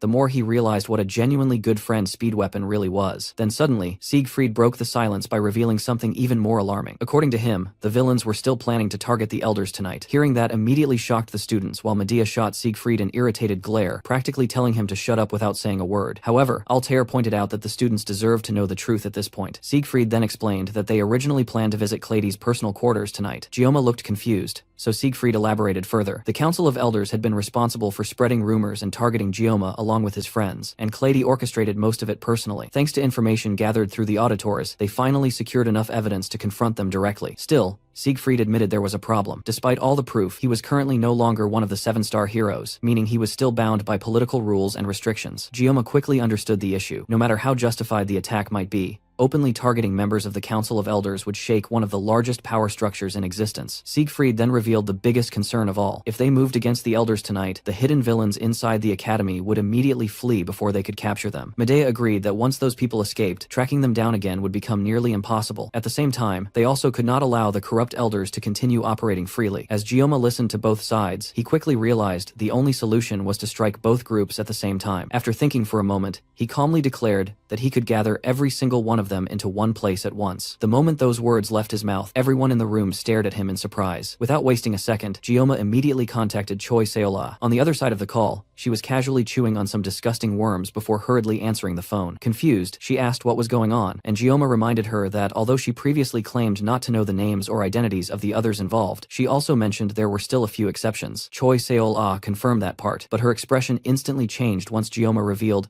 that every name he was about to give her belonged to actual villains. He instructed her to gather every single one of them immediately. Although she agreed right away, she still looked confused about how exactly she was supposed to pull that off. Gioma simply mentioned the lucky letter, which only left her even more puzzled before the call ended. Once that issue was handled, Siegfried turned toward Gioma and carefully summarized the plan forming in front of them. While the auditories, who possessed the authority to prosecute nobles, would raid Clady's personal quarters, Medea and Siegfried themselves would attack the location where the hidden villains gathered. Without showing the slightest hesitation, Siegfried immediately approved the operation. Medea, however, still looked unconvinced. She demanded to know how Gioma even planned to gather all the villains into one place so suddenly. Before Gioma could answer, Siegfried calmly called out her name, signaling for her to stop digging any deeper for now. Understanding the situation, Gioma apologized to Medea and explained that they needed to move first while time was still on their side. According to him, he would explain everything afterward. Hearing that, Altair stroked his beard while quietly remarking that Gioma's tendency to execute plans before explaining them made him feel far closer to the auditors than to ordinary heroes. The atmosphere lightened slightly after that, before Siegfried shifted the discussion toward preparation. He asked Altair how many men he had brought from Sicily, and Altair revealed that he came with 8 of their strongest elite auditories. Siegfried quickly summarized the balance of power in his head. The Council of Elders possessed their guardian knights, while their side would move with 8 elite auditories supporting them. Right then, Gioma suddenly stepped forward and calmly declared that he would personally accompany the auditories during the strike against Clady. The statement immediately shocked Medea. Gioma, however, remained completely firm. He explained that he was one of the direct victims of Clady's crimes, meaning he had every right to stand there himself. At the same time, he openly declared that he was the future 7-star hero, destined to succeed the Sword Emperor someday. The sheer confidence behind those words stunned everyone in the room into silence. Siegfried quietly remarked that Gioma had finally made up his mind, and Gioma confirmed it without hesitation. The scene later shifted again as the clock neared 3 in the morning. The time to strike had finally arrived. Gioma and Speed Weapon stood quietly near the windows while the academy slept under the darkness of night. The tension in the air felt heavier than ever. After hesitating for a moment, Speed Weapon carefully asked whether Gioma truly intended to go through with this personally. Gioma glanced toward him briefly before turning toward the exit without a trace of doubt in his expression. He simply told Speed Weapon to stay behind and wait, since the entire operation would not take long. As Gioma walked away into the darkness, Speed Weapon quietly called out one last warning, telling him not to push himself too hard. The scene then shifted elsewhere, where several hidden villains simultaneously received a strange message from an unknown number, titled Letter of Good Fortune. The message claimed that the letter originally came from the country of Maple, and supposedly brought fortune each year to those who received it. According to the final lines, the letter had now completed its journey and reached its final recipients. Since they had already read it, a terrible misfortune would arrive for them tomorrow morning at exactly 3 o'clock. The moment they finished reading it, the group immediately realized the message had come from the professor. One of the men instantly lost his temper and kicked the wall in frustration, furious that the bastard was sending them this kind of nonsense as if they were complete idiots. Meanwhile, a fat man nervously admitted that despite how ridiculous the message sounded, it was definitely from the professor. The glasses-wearing man became even more irritated after hearing that. He raged about how the professor treated them like disposable underlings, and swore that this time, he would finally put that arrogant bastard in his place. Hearing all that tough talk immediately made another villain burst into laughter, mocking him for suddenly acting brave despite the fact that he rushed there the second the message arrived. The glasses man instantly became defensive, and awkwardly denied being scared at all. The blue-haired villain did not even bother arguing with him. Instead, he casually admitted that he also hated the professor, but realistically, there was nothing they could do besides obeying orders. However, after glancing around the area, he suddenly grew suspicious. According to the message, everyone should have gathered there by now, yet several people were still missing. Right then, the sharp sound of high heels slowly echoed from the darkness nearby. The glasses guy immediately assumed the final person had arrived and casually walked toward the shadows, while impatiently telling them to hurry up before the professor lost his mind over delays. Meanwhile, the blue-haired villain's instincts suddenly started screaming that something was wrong. He realized he could not sense any mana from the approaching figure at all. His expression immediately changed as he urgently warned the glasses man to stop moving forward, but he reacted far too late. A horrifying scream suddenly tore through the darkness, instantly putting everyone on edge. Then a blood-covered hand came flying out from the shadows before crashing onto the ground. The villains froze in horror as a woman slowly stepped out from the darkness while calmly holding the severed head of the glasses man in one hand. Panic instantly spread through the group as they demanded to know who the hell she was. The woman continued walking toward them,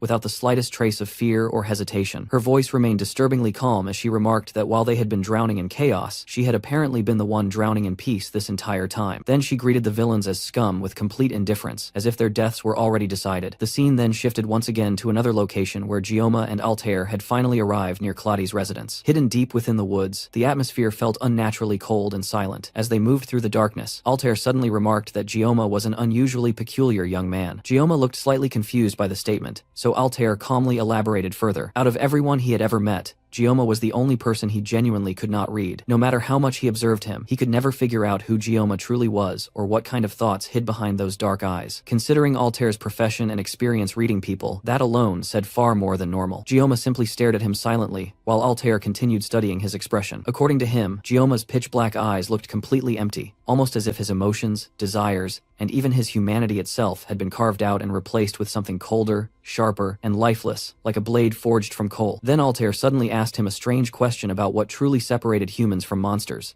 Gioma remained silent, waiting for him to continue. Altair then quietly revealed his answer. According to him, true monsters were creatures that genuinely believed themselves to still be human. Hearing that comparison directed toward him made Gioma question what any of that had to do with their current mission. Altair did not answer immediately. Instead, he simply stared silently at the moon hanging above the forest for several long seconds, before finally telling Gioma one simple thing. No matter what happened from this point onward, he should never become a monster. The moment those words settled into the silence, Altair lightly tapped his cane against the ground. Instantly, 8 elite auditores emerged from the surrounding shadows like ghosts, materializing from the darkness itself. Gioma immediately noticed Nox standing among them, and remembered Altair previously mentioning that these were the finest elites Sicily had to offer, the absolute pinnacle of the night arts. Then Altair's expression completely hardened as he issued his command. In the name of the House of Order, the auditores were ordered to pass judgment upon the corrupted. The scene then returned to the villains, as the severed head of the glasses man suddenly came flying through the air, before crashing across the ground in front of them. The group instantly froze in tension, while Medea calmly stepped forward, casually counting how many flies still remained for her to crush. At that moment, her true identity became painfully clear. She was Sage Medea, a veteran who survived countless wars and battlefields while hiding behind the appearance of a woman still in her 20s. One of the orange-haired villains immediately released his mana and warned the others not to be fooled by her appearance. According to him, Medea was just an old fossil who had not stepped onto the battlefield in over 40 years. Then, with arrogant confidence, he showed off the power supposedly granted to him by his master before recklessly charging straight toward her. Medea merely looked intrigued by his confidence. A thin green line flashed through the air as she calmly prepared her fist. In the very next instant, the villain's body split cleanly in half. Before his upper body could even fall, Medea raised her leg, caught the severed corpse against it, and brutally slammed him into the ground. At the same time, her aura exploded outward with terrifying force. The entire structure began violently trembling under the sheer pressure, while the villain beneath her was crushed into a bloody mess so thoroughly that nothing recognizable remained. The surviving villains could only stare with their mouths hanging open in horror. Among the 7 stars, Medea was the only one without a defined role or title, which alone made her abnormal. Her other name was Tyrant Medea. With bloodshot eyes burning with violence, she simply demanded the next victim. One of the fat villains desperately tried attacking her from behind, but before he could even touch her, a blue flash suddenly tore through the darkness. In the next second, his body split apart cleanly in half. Siegfried calmly appeared nearby while casually remarking that Medea still never held back during fights. Medea barely reacted, only commenting that he took long enough to arrive. The remaining villains completely lost their composure after realizing the Sword Emperor himself was also present. Siegfried briefly noticed Medea's outfit and quietly remarked that she still had not discarded those clothes after all these years. Hearing that made Medea briefly recall the battlefield they fought on together 4 decades ago, along with the countless comrades they lost during the war. Her expression darkened slightly,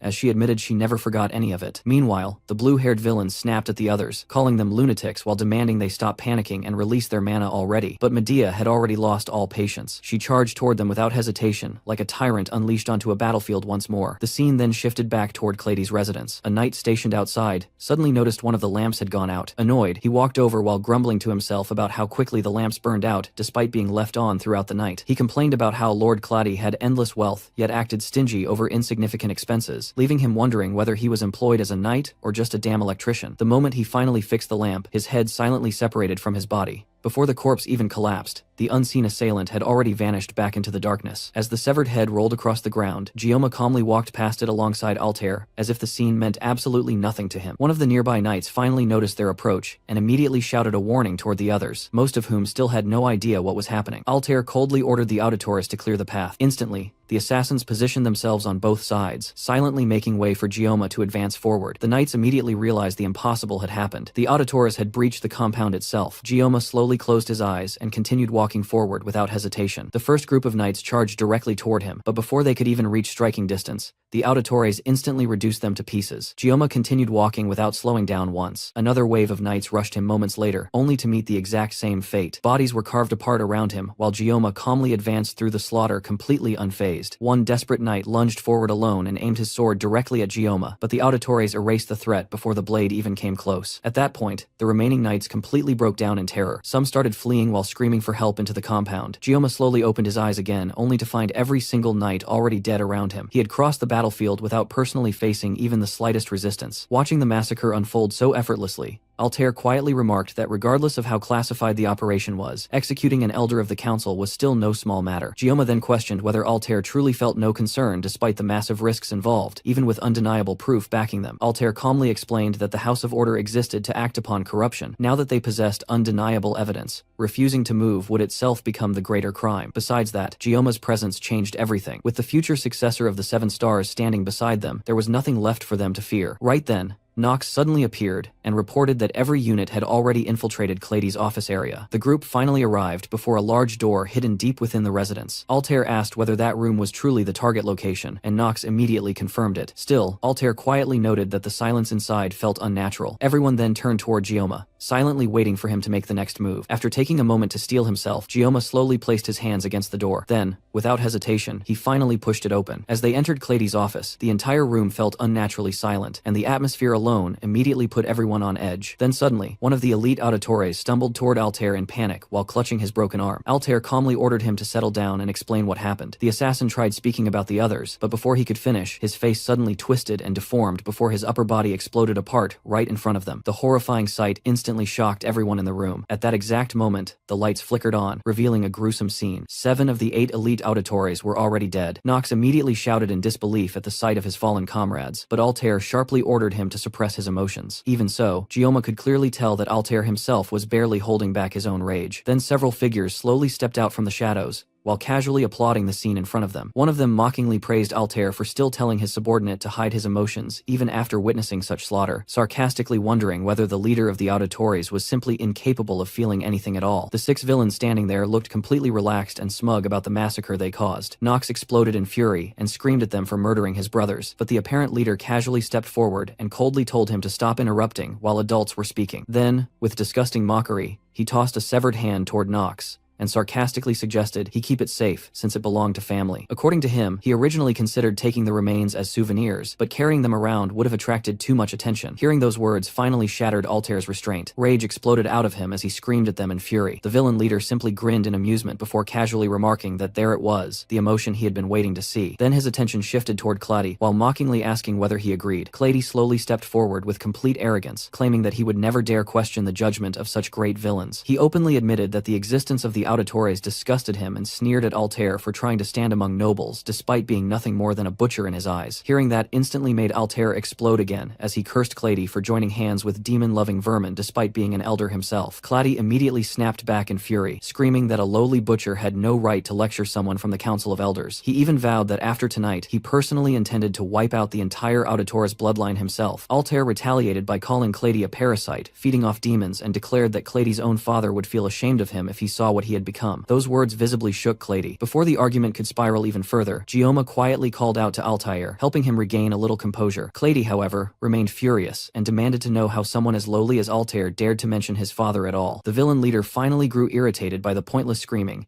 and casually placed a hand on Clady's head while warning him in a threatening tone to stop embarrassing himself already. The moment the pressure shifted toward him, Clady instantly quieted down. Then the leader's attention slowly moved toward Gioma. Stepping forward, he calmly observed him while speaking about the golden generation that had shaken Academy history. Among all the monsters within that generation, Gioma stood at the very top after effortlessly claiming first place. The villain leader also referred to him as another vessel candidate before offering a twisted proposal. If they handed over Leon and Gioma willingly, the villains promised unlimited glory in return. Gioma never responded. Instead, his attention remained fixed entirely on Altair for a few moments, before he slowly turned his gaze toward the villains. The instant his eyes met theirs, a crushing pressure filled the room. Even the villain leader looked confused for a second, because this situation was turning out far differently from what he expected. What should have been an easy confrontation suddenly felt dangerous. Meanwhile, Clady completely failed to understand the shift in atmosphere, and arrogantly screamed at Gioma for daring to glare at them despite being nothing more than a commoner. He proudly declared that without Medea protecting him, Gioma's life would end tonight. Gioma silently stared at him while cold thoughts ran through his mind. Elder Clady had continuously targeted him from the shadows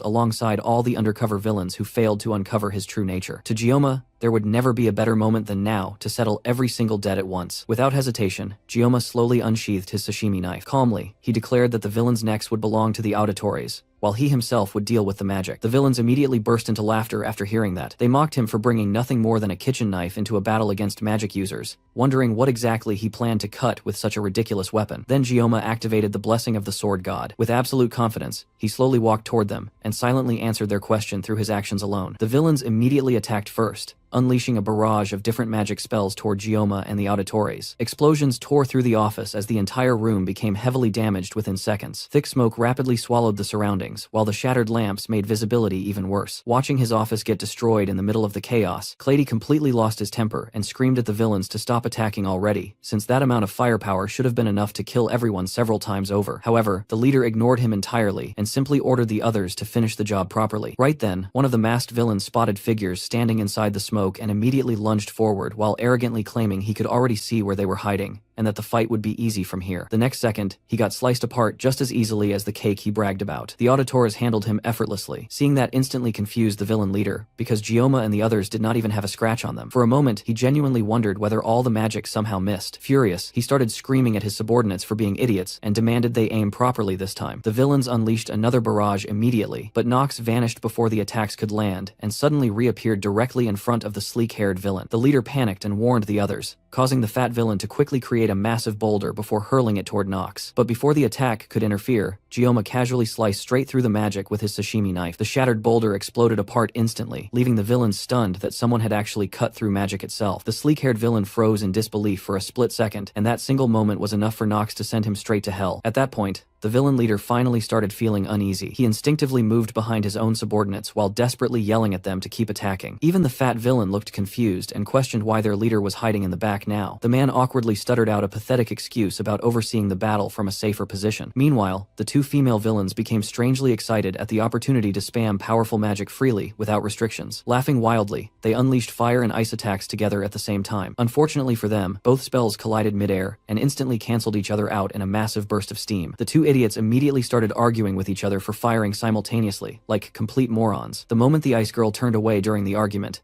Altair instantly sliced off the four-eyed bitch's head. Before anyone could react, he immediately moved again and eliminated the ice user as well. Calmly, he remarked that only fools took their eyes off the enemy during battle. The fat villain then tried ambushing Altair from behind, while sarcastically mocking him for ignoring threats around him. But Gioma instantly cut apart the magical arms he created before the attack could even reach Altair. Watching the pathetic attempt, Altair quietly muttered that the weak never understood silence. Nox immediately followed up by severing the fat villain's legs, and Altair delivered the final strike without hesitation, coldly remarking that this was exactly why weak fools died. Meanwhile, because of the thick smoke filling the room, Claudia could barely see what was happening anymore, and could only hear screams, explosions, and bodies dropping around him. Panicking, he suggested clearing the smoke first so they could regain visibility. The villain leader immediately agreed and activated his flames, triggering the sprinklers overhead and causing water to rain throughout the office. Once the smoke finally cleared, both Claudia and the leader froze in horror. Every single subordinate had already been slaughtered. The villain leader visibly started trembling at the sight, while Claudia cursed the dead villains as useless insects. Then Gioma slowly stepped forward through the wreckage, and the leader finally realized the true problem all along had been Gioma himself. He was the reason their magic attacks kept failing, because he had been slicing through every spell they launched. Desperate, the leader suddenly grabbed Claudia and held him hostage, threatening Gioma not to come any closer, unless he wanted the elder dead. Claudia himself looked completely confused and panicked by the situation, while Gioma's knife slowly began glowing ominously. The villain leader's voice trembled as he desperately insisted he was serious about killing Claudia. Gioma's expression suddenly changed, and instead of concern, a faint smirk appeared on his face. Seeing that reaction made the leader panic even harder. Then, before anyone could move, a massive blast suddenly exploded through the office walls. A mysterious black-cloaked figure stepped into the room while calmly remarking that the hostage situation was being handled incorrectly. The villain leader instantly recognized the newcomer and angrily demanded to know what took him so long, since everyone had been waiting for him. Gioma, meanwhile, immediately became alert the moment he sensed the presence of this unknown figure. The villain leader grinned and referred to the newcomer as the professor. The masked professor slowly stepped forward and calmly admitted that he never expected everyone except one person to end up dead, since this outcome had not been part of the original plan at all. Even so, he claimed that there was no greater joy for an educator than witnessing the growth of his students. Gioma silently stared at the mysterious figure while trying to figure out who he really was. Meanwhile, the villain leader completely snapped and screamed at the professor for gathering everyone there, only to show up after everything had already fallen apart. According to him, if the professor had arrived earlier, none of this disaster would have happened. The professor simply responded with cold sarcasm, remarking that blaming others for one's own weakness was unbelievably childish, even worse than actual students. Hearing that instantly pushed the villain leader over the edge. Furious, he demanded whether the professor had any idea how many people had died because of him, before accusing him of casually showing up late just to mock everyone. The professor remained silent for a brief moment, before dryly commenting that empty vessels always made the loudest noise, though even he did not expect it to be this unbearable. That final insult completely broke the villain leader's sanity. He lunged straight toward the professor in pure rage, while screaming that the bastard talked far too confidently behind a mask. And the scene then shifted back to Medea, as she pinned the final surviving villain against the wall with overwhelming force. The man desperately begged for mercy, and promised to reveal everything he knew if she spared him. Medea slowly leaned closer, as if genuinely interested in hearing him out, and the villain quickly doubled down, nervously insisting that he would answer any question she asked. But Medea never believed a single word coming from his mouth. In the next instant, she crushed his head without hesitation. Siegfried calmly observed the aftermath and remarked that everything seemed cleaned up on their side. Medea agreed at first, but Siegfried suddenly became suspicious about whether there were truly only 6 villains present from the beginning. Right then, the entire building started trembling violently. The two immediately looked outside and realized the disturbance was coming directly from Claudia's villa. Without wasting another second, both of them rushed toward the source of the explosions. The scene then returned to the villa, where the villain leader suddenly collapsed onto the floor, after Damien casually flicked a finger and blew his head clean off. Damien calmly apologized for the noise, claiming the man had become too loud. The surviving auditories immediately became alarmed by the absurd display of magic, but Gioma had already experienced this exact type of deadly trick before. The moment he saw it, he instantly realized Damien belonged to the Quarren. Meanwhile, Claudia foolishly assumed Damien had arrived to rescue him. Damien slowly removed his hood before casually greeting Gioma like an old acquaintance, calmly asking how he had been lately. The sight instantly shocked Gioma because the mysterious professor turned out to be Damien himself. Damien noticed Gioma's confusion immediately and casually explained that Gioma was probably wondering how he managed to appear here at the perfect time. According to Damien, he had secretly planted a wiretap spell on Choi Siola long ago. Since she possessed an obsessive instinct for survival, he correctly predicted that she would cling to Gioma the moment a real emergency occurred. At that moment, everyone finally realized Damien had been the true mastermind behind everything from the very beginning. Gioma slowly sheathed his knife before directly questioning whether the information Damien previously shared about blessings had been genuine or not. Damien casually reassured him that his curiosity as a scholar was completely sincere, and that every piece of information he provided had indeed been the truth. Gioma then demanded to know why Damien was doing all of this in the first place. Damien answered with brutal simplicity. Everything revolved around creating a vessel. However, according to him, things had slightly gone wrong because two annoying pests still remained alive. Then Damien casually flicked his finger again, preparing another spell. The moment Gioma noticed the movement, he instantly realized what was coming and urgently warned Nox. A green-black void suddenly shot toward Nox,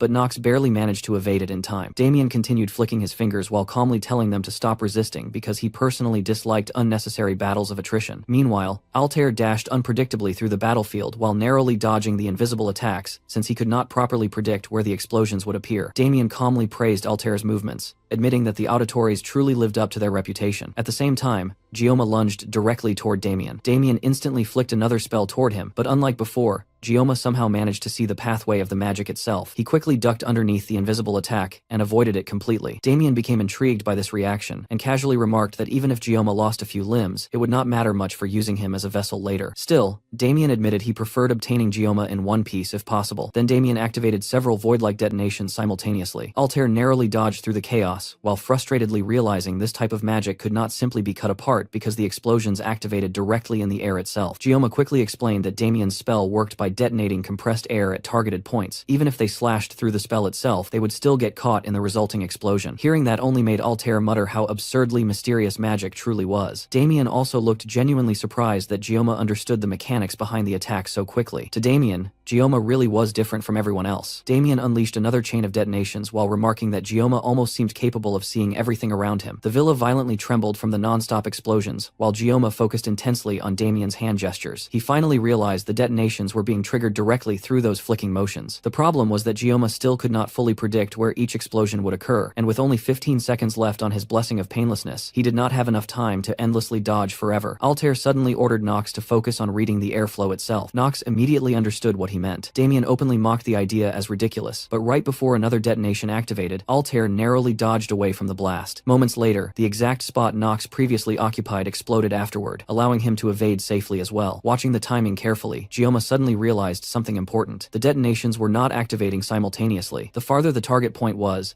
the longer the delay before the explosion triggered. Gioma quickly tested the theory several more times and confirmed it completely. Damien's attacks appeared simultaneous on the surface, but in reality, each explosion activated with tiny delays depending on distance. Meanwhile, Claudia foolishly continued praising Damien's overwhelming magic while begging him to kill everyone there. But right in the middle of his celebration, Claudia suddenly felt his head nearly explode apart before barely dodging at the last second. Damien looked mildly impressed that Claudia managed to avoid it somehow. Completely confused, Claudia questioned why Damien attacked him, despite supposedly arriving to save him. Damien looked genuinely baffled by the misunderstanding before bursting into laughter. According to Damien, there was absolutely no reason for him to save an elder like Claudia. To him, Claudia was nothing more than worthless trash, desperately clinging to whoever offered protection. Damien openly insulted him as filth, an insect, and a disgrace so pathetic that even those words failed to describe him properly. He even claimed Claudia's father was probably screaming in shame down in hell. Claudia stood there completely stunned as Damien slowly approached him. Damien then calmly revealed the truth. Claudia had merely been bait from the very beginning, nothing more than a convenient tool to scatter powerful enemies apart. Even Damien admitted he could not handle the Sword Emperor, the Headmaster, and the Auditores all at once. As for summoning the villains, Damien clarified that it had never been about protecting Claudia. The entire purpose was simply to stop Claudia from fleeing in fear like the cowardly trash he always had been. Then Damien raised his hand again and prepared another spell, while casually stating that the villains were already dead now, meaning Claudia's usefulness had finally expired. Trembling in terror, Claudia cursed Damien as a monstrous bastard, while Damien coldly prepared to kill him. But before Damien could flick his fingers again, Gioma activated Mind's Eye. Suddenly, the entire battlefield became crystal clear inside his mind. He could finally perceive the air bubble surrounding Claudia, alongside the invisible fuse connected directly to Damien's fingers. The moment Damien flicked, the air itself would detonate instantly. Gioma focused completely and threw his sashimi knife directly toward the invisible fuse. Damien flicked his finger immediately afterward, but nothing happened. Clady stared in complete confusion while Damien repeatedly flicked his fingers in frustration without triggering a single explosion. The atmosphere instantly turned awkward as everyone watched Damien silently fail over and over again. Then Gioma calmly pulled back his knife, using the cord attached to its hilt. Damien immediately noticed what had happened and finally realized Gioma had severed the invisible connection itself. Gioma slowly stepped forward afterward and coldly declared that Clady's head belonged to him. For the first time since arriving, Damien visibly felt uneasy hearing Gioma say his name so calmly. Then Gioma openly declared that he would personally cut Damien down. Damien could not understand how Gioma kept interfering with his magic, so he immediately tried again, while convincing himself the previous failure had simply been luck. But the moment he flicked his fingers once more, Gioma reacted instantly. Thanks to the extreme sensitivity granted by the blessing of the sword god, Gioma could perceive the structure of the magic before even a full second passed. Now that he had already analyzed Damien's spell once through mind's eye, his enhanced senses could easily track the invisible fuse connected to each detonation. The instant Damien activated another bomb, Gioma calmly threw his corded sashimi knife and severed the fuse again before the explosion could trigger. Everyone inside the villa watched the bizarre scene unfold as Damien's magic failed once more. At that point, even Damien himself started genuinely wondering whether Gioma could actually see the invisible pathways of his spells. Meanwhile, Clady realized the situation was rapidly turning disastrous. His eyes nervously drifted toward the massive hole Damien created while entering the villa earlier. If things got worse, that damaged wall might become his only escape route. Damien, however, remained completely focused on Gioma. Muttering in disbelief about how a mere human could perceive his magic, Damien finally decided to stop holding back. Using both hands now, he summoned a huge number of detonations at once, and mockingly challenged Gioma to keep up. If Gioma truly could see everything, then he was welcome to watch all he wanted. The real question was whether he could handle countless attacks simultaneously.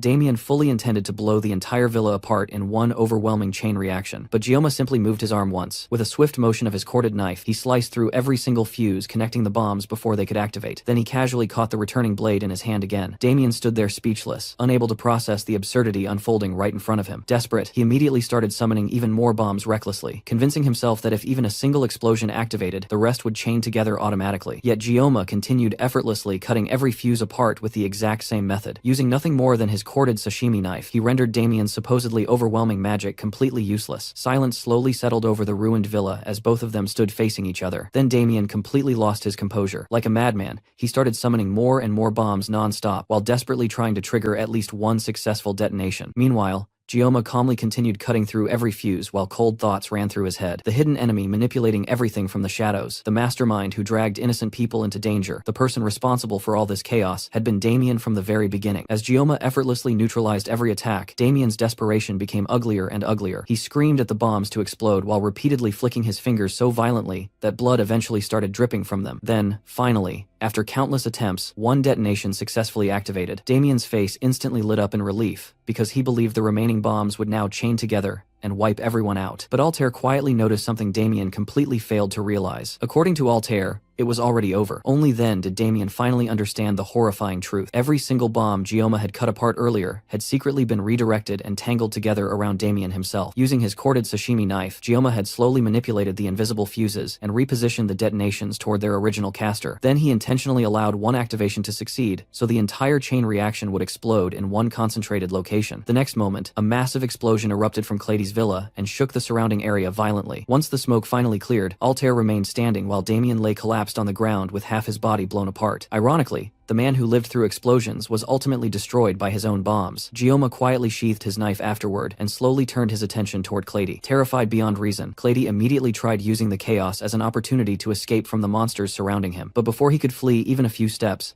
Nox suddenly appeared and pressed his sword against Clady's throat, completely blocking his path. Altair then calmly slashed across Clady's face, making the elder scream in agony. Even while trembling in pain, Clady still tried threatening them by ranting that the nobles would never stay silent about this, and that they should simply kill him already. Altair immediately silenced him, coldly remarking that Clady talked far too much for someone who had already thrown away his humanity. Then Gioma slowly stepped forward and stood directly above him, sunlight entering through the destroyed villa reflected against the blade of his sashimi knife. Even in that situation, Clady still looked down on him as a mere subhuman. In response, Gioma instantly slashed across his face, causing Clady to shriek pathetically like a slaughtered chicken. But before the injury could become fatal, Gioma healed him immediately. Clady stared at him in confusion. Then Gioma slashed him again, and healed him again. Over and over, Gioma repeated the process while Clady screamed in fury and terror, demanding to know whether Gioma intended to mock him endlessly by cutting and healing him repeatedly. Eventually, before Clady could continue ranting any further, Gioma cleanly sliced off his head and ended everything permanently. After the silence settled once more, Altair quietly remarked that Nox appeared surprisingly calm, despite witnessing everything that just happened. Nox denied it and explained that he had simply become used to Gioma by now. Curious, Altair questioned what he meant by that. Nox then admitted that he personally experienced Gioma's slashes before. Back then, Nox arrogantly mocked Gioma as someone beneath him while believing himself to be a genius. Yet despite all his pride, he could not even leave a scratch on Gioma. At the time, the humiliation filled him with anger, but now he finally understood the truth. According to Nox, Chloe once claimed that Kang Gioma alone possessed more power than the entire Auditore family combined. Back then, Nox dismissed those words as nonsense, but after witnessing everything tonight, he no longer had any choice except to accept it. In his eyes, Gioma was overwhelmingly stronger than anyone he had ever met by a ridiculous margin, yet despite that terrifying power, he still chose to use it for righteous reasons. Nox finally understood why Chloe became so fascinated by him. Altair quietly called out to Nox afterward, and Nox immediately answered while repeating the lesson Altair taught him countless times throughout his life. A member of the family should fulfill their duties, but if they truly believed in something, they should follow their own convictions without regret. Then Nox slowly removed his hood and openly declared his intention to become Kang Gioma's shadow from this day onward. Altair carefully asked whether he truly would not regret such a decision later. Nox answered without the slightest hesitation that he never would. Just then, Medea and Siegfried finally arrived at the villa. The moment they stepped inside, both of them looked visibly confused by the destruction surrounding the room. The entire place had practically turned into ruins. Bodies were scattered everywhere, and Gioma silently stood in the middle of it all, while staring at Clady's lifeless corpse. Siegfried slowly approached Altair and questioned what exactly happened there. Altair calmly explained that the situation was exactly what it looked like. Several villains had been waiting inside the villa to ambush them from the start, but in the end, they managed to eliminate all of them alongside Clady himself. However, he also admitted that the Auditores suffered heavy losses during the battle. Hearing that instantly shocked Medea. She could not understand how even the most elite members of the Auditores ended up dying there in the first place. At the same time, she questioned why those villains were gathered inside Clady's residence at all. Altair explained that everything appeared to be part of the professor's larger scheme. According to him, the mastermind behind the undercover villains intentionally directed his forces toward the villa from the very beginning. Medea still looked frustrated and full of questions, but Siegfried quietly stopped her and stated that they should first listen carefully to the full explanation before jumping to conclusions. Sometime later, after the situation settled slightly, Altair fully explained everything that happened inside the villa and how nearly every event appeared to have been orchestrated according to the professor's plan. Hearing the entire story only made Medea realize how insane the whole situation truly was. Meanwhile, Siegfried quietly stared at the lifeless bodies around the villa, while his thoughts drifted back to the moment Gioma defeated Agor in the past. In Siegfried's eyes, Gioma resembled a sword that lacked emotion and stood beyond ordinary morality itself, a blade capable of cutting through anything without hesitation. Altair eventually broke the silence and admitted that Gioma's talent was undeniable. However, he also warned that a blade without direction could eventually become a disaster simply by existing. That was precisely why powerful people needed someone capable of guiding them down the correct path. Then Altair's gaze slowly shifted towards Siegfried. According to him, if anyone in the world was capable of taking on that role, it would be the Sword Emperor himself. After quietly stroking his beard for a moment, Altair suggested something even more important. Since the academy break was approaching soon, perhaps it was finally time to allow Kang Gioma access to it. The dream passed down through generations within the Nibulong family, the dream of the Sword Saint. The scene then shifted to a few days later as the academy atmosphere completely changed with the arrival of summer break. Students everywhere were buzzing with excitement while talking about travel plans, vacations, and everything they wanted to do during the month off. Even the classrooms felt far livelier than usual. As always, Chloe casually walked over to Gioma's desk while he sat there completely lost in thought. His mind remained focused on the aftermath of Claudy's death. Both the headmistress and the Sword Emperor promised they would handle everything from there, but Gioma understood better than anyone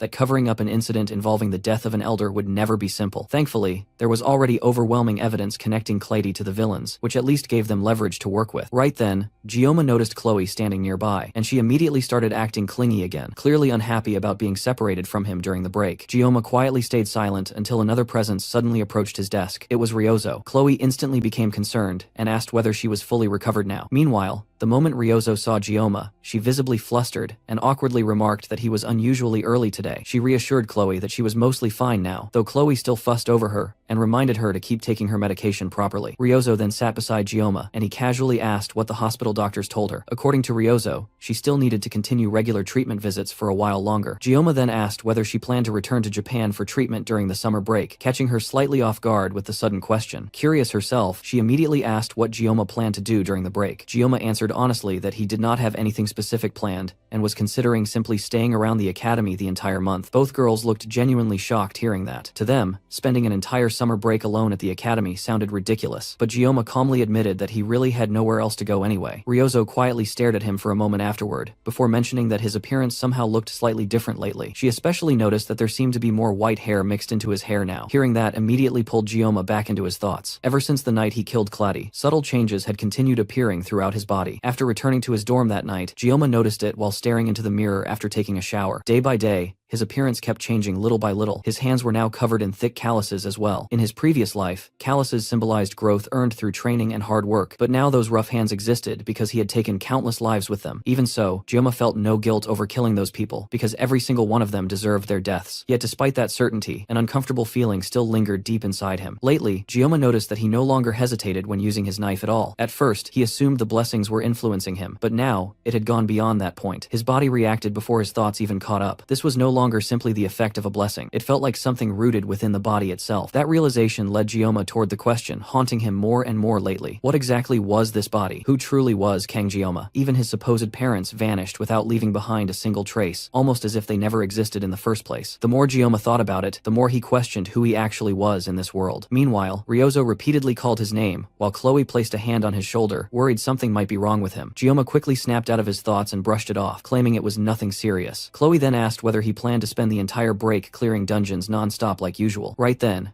Ryozo suddenly pulled something out from her pocket and confidently acted out what she imagined Gioma would be doing all summer. To Gioma's horror, she revealed that she had actually been carrying around a sashimi knife this entire time, while dramatically striking a pose like some overdramatic swordsman obsessed with cutting everything down. The sheer cringe of the situation instantly hit Gioma, and he questioned why she was even carrying that thing around in the first place. Ryozo casually replied that Gioma himself was already far from normal anyway. Hearing that unexpectedly reminded Gioma of Altair's warning that monsters often believe themselves to be ordinary. After thinking about it for a second, Gioma quietly asked Ryozo whether she genuinely believed he was abnormal. Without hesitation, she immediately confirmed it completely. Chloe also agreed right away, pointing out that pretty much every student in the academy already knew Gioma was nowhere near ordinary anymore. Hearing both of them say it so naturally honestly embarrassed Gioma a little. At the same time, Altair's warning echoed inside his mind once again, telling him not to become a monster. Trying to shift away from those thoughts, Gioma casually mentioned that maybe he should simply rest during the break instead. The moment Ryozo heard that, she immediately tried working up the courage to suggest staying with him at the academy during summer break. Unfortunately for her, the timing could not have been worse. Before she could properly say it, the teacher suddenly shouted at the entire class to sit down immediately. Ryozo instantly became irritated at having her moment ruined, while Chloe quickly ran back to her seat before getting scolded again herself. At the front of the classroom, Siegfried quietly stood beside instructor Lee Wonbin, while the instructor loudly announced the start of summer break. Even though everyone was clearly excited, he still reminded the students that they remained representatives of Joaquin Academy, even outside campus grounds. Their behavior during break would directly affect the academy's reputation, so they needed to remain careful and disciplined. The students loudly responded in unison while barely hiding their excitement. Seeing that reaction, Lee Wonbin awkwardly remarked that they were obviously way too excited already before stepping aside and allowing Siegfried to take the podium. The moment the Sword Emperor stepped forward, the students instantly became nervous, fully expecting some painfully long lecture to ruin the mood. Instead, Siegfried simply cleared his throat once before calmly declaring that only clueless old fools talked longer than necessary. Then he straightforwardly told the students he hoped to see their growth next semester and ended the speech immediately afterward. The entire classroom exploded into cheers the second they realized that was the full speech, and the excitement for summer break instantly reached its peak. Once the lecture finally ended and the students began leaving one by one, Chloe politely bowed toward Gioma and wished him a good summer vacation. Gioma quietly returned the gesture, and Chloe happily thanked him before preparing to leave. Right then, Gioma noticed Nox standing near the entrance of the hall. With a faint smile, Nox told Chloe that he was looking forward to seeing her growth in the future, and wished her a pleasant break as well. Hearing praise from someone like Nox instantly excited Chloe, and she quickly ran off while energetically waving goodbye to everyone around her. At the same time, Ryozo suddenly noticed Siegfried standing nearby. Gioma quietly told her that she should head off as well. Ryozo stared at him silently for a brief moment, before finally leaving the lecture hall too. Once the others were gone, Siegfried calmly asked Gioma whether he had any plans for the summer break. Gioma admitted that he originally intended to remain at the academy and continue training by himself. Hearing that, Siegfried quietly remarked that Gioma had probably already exhausted everything he could accomplish alone. Gioma remained silent, and that reaction alone confirmed Siegfried's assumption. After that, Siegfried casually suggested that Gioma come with him instead. Curious, Gioma asked where exactly he meant, and Siegfried finally revealed the destination: the Nibelung family. The next day, after summer break officially began, Ryozo hurried through the academy grounds while checking the time and realizing it was already 9 in the morning. She excitedly entered the club room expecting to see Gioma there, but the room was completely empty. Thinking he might be somewhere else, she quickly checked the lecture halls as well, yet there was still no sign of him anywhere. Eventually, Ryozo ended up sitting outside alone on a bench while quietly complaining to herself that he was nowhere to be found. She clearly remembered Gioma mentioning that he planned to stay at the academy during the break, which was exactly why she cancelled all her own plans and decided not to return home to Japan. Trying to contact him, she sent Gioma a message asking whether he was awake yet, but the message never even went through. While waiting, she suddenly remembered how close she leaned toward him recently, and instantly became embarrassed all over again. On top of that, she still had not properly thanked him for everything he had done. After struggling with herself for a while, Ryozo finally gathered enough courage to head toward the male dormitory. Even then, she still looked incredibly nervous while walking through the halls. Eventually, she stopped directly in front of Gioma's room. Her face burned with embarrassment, and she immediately started blaming Gioma internally for not replying to her messages. With trembling hands, Ryozo slowly reached out toward the door, preparing to knock. But at the very last second, she stopped herself. Quietly turning away, she started convincing herself that Gioma was probably just exhausted after everything that happened recently. Since the festival, he barely had any proper rest at all. Besides, it was only the first day of summer break anyway, so naturally he probably wanted to sleep in for once. Ryozo softly muttered to herself that she could wait. After all, she had plenty of time. Meanwhile, Gioma was already sitting inside a bus parked just outside the academy grounds. While the other passengers chatted casually around him, Gioma stayed quiet and lost in thought. Strangely enough, despite everything he had survived recently, the idea of going abroad still made him nervous. His thoughts drifted back to the conversation he had with Siegfried the previous day. At first, Gioma looked genuinely surprised after hearing that the Sword Emperor wanted him to accompany him back to the Nibelung family territory. Siegfried explained that since Gioma was destined to succeed him someday, it was finally time to begin teaching him properly. According to him,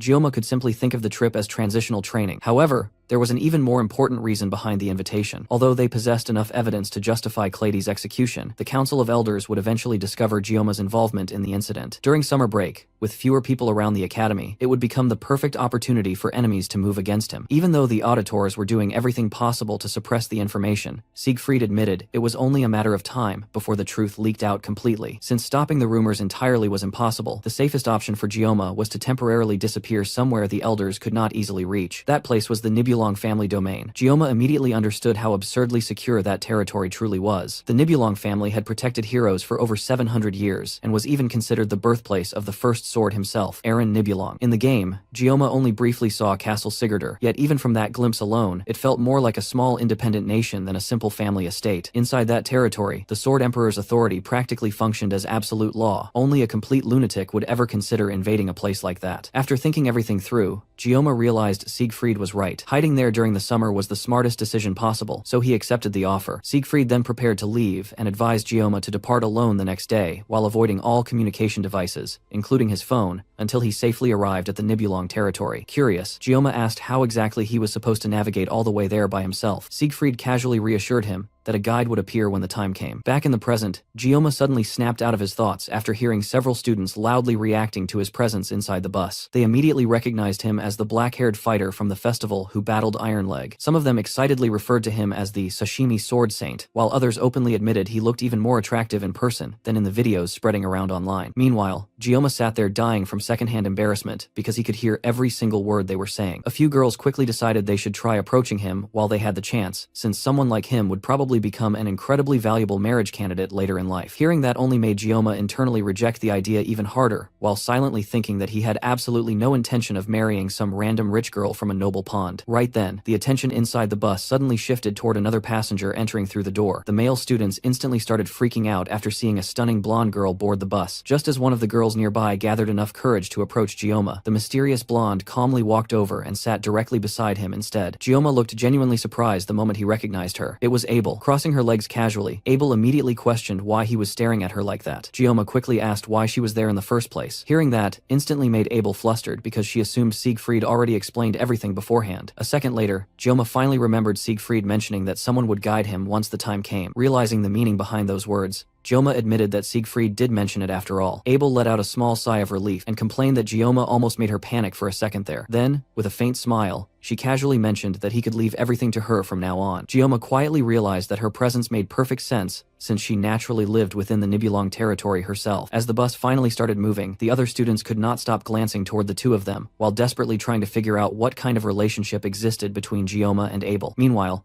Abel quietly fell into her own thoughts. This was the first time she and Gioma had been alone together since the camp incident, and the atmosphere between them felt strangely awkward. After a while, Abel noticed Gioma continuously staring away from her on purpose. That immediately irritated her because every other girl around him seemed surprisingly comfortable getting close to him, yet Gioma himself kept intentionally maintaining distance from her specifically. Then the bus suddenly hit a speed bump. The unexpected jolt startled Abel badly, and almost immediately, her motion sickness started kicking in. The uncomfortable feeling instantly reminded her of her childhood. Back then, whenever she had to travel by bus, she would cry endlessly while insisting she did not want to go anywhere because she got carsick too easily. Her father would always patiently crouch down beside her and gently comfort her instead of forcing her. One day, he handed her a special sticker and explained that sticking it behind her neck would make the sickness go away. The memory played vividly in Abel's mind as she remembered placing the sticker on herself while her father smiled warmly and told her it was time to head back home. That memory hurt even more now because nearly 10 years had already passed since the day she lost both of her parents. At the same time, Siegfried lost his own child as well. Thinking about home only left Abel feeling emptier and more depressed. Right then, Gioma's voice suddenly pulled her back to reality. Without saying much, he quietly held out a motion sickness sticker toward her. Abel stared at it for a second, while memories of her father resurfaced again inside her head. Then Gioma casually asked whether she still remembered how to use it. Quickly hiding her emotions, Abel immediately placed the sticker behind her neck before softly thanking him for it. Once they finally arrived at the Korean International Airport, Gioma and Abel stepped off the bus, carrying their luggage alongside the other passengers. Abel rubbed her eyes tiredly and awkwardly apologized for falling asleep during the ride. Meanwhile, Gioma quietly thought to himself that she was supposed to be acting as his guide, yet somehow she ended up slacking off the entire trip instead. Then he remembered how she instantly passed out the second she placed the motion sickness patch on herself. Thankfully for her dignity, Gioma decided not to mention the fact that she had been drooling in her sleep too. Trying to regain her composure, Abel quickly put on a pair of sunglasses while casually claiming she was definitely not disguising herself because she feared rumors spreading about the two of them. According to her, airports were full of unnecessary eyes and paparazzi, so there was no reason to hand people extra material to gossip about. Gioma looked slightly confused by her logic, since neither of them were actual celebrities, but Abel insisted that people constantly followed her around anyway, and that Gioma was probably experiencing the same thing now. As they entered the airport itself, Gioma instinctively slowed down for a moment, while taking in the massive scale of the place. Meanwhile, Abel quietly grew nervous that someone might recognize her despite the sunglasses. Right then, several reporters suddenly pointed in their direction. Abel immediately panicked and assumed they were coming for her. To her complete shock, the reporters brushed right past her without hesitation and instantly surrounded Gioma instead. Cameras and microphones practically exploded around him as reporters bombarded him with endless questions all at once. Abel stood there, completely stunned, because not a single one of them seemed remotely interested in her existence. The reporters rapidly questioned Gioma about why he was visiting the airport today, while pointing out that the entire global hero community currently had their eyes on him. Gioma quickly realized that somehow the media already discovered he would be traveling today. Judging by how aggressive the reporters were acting,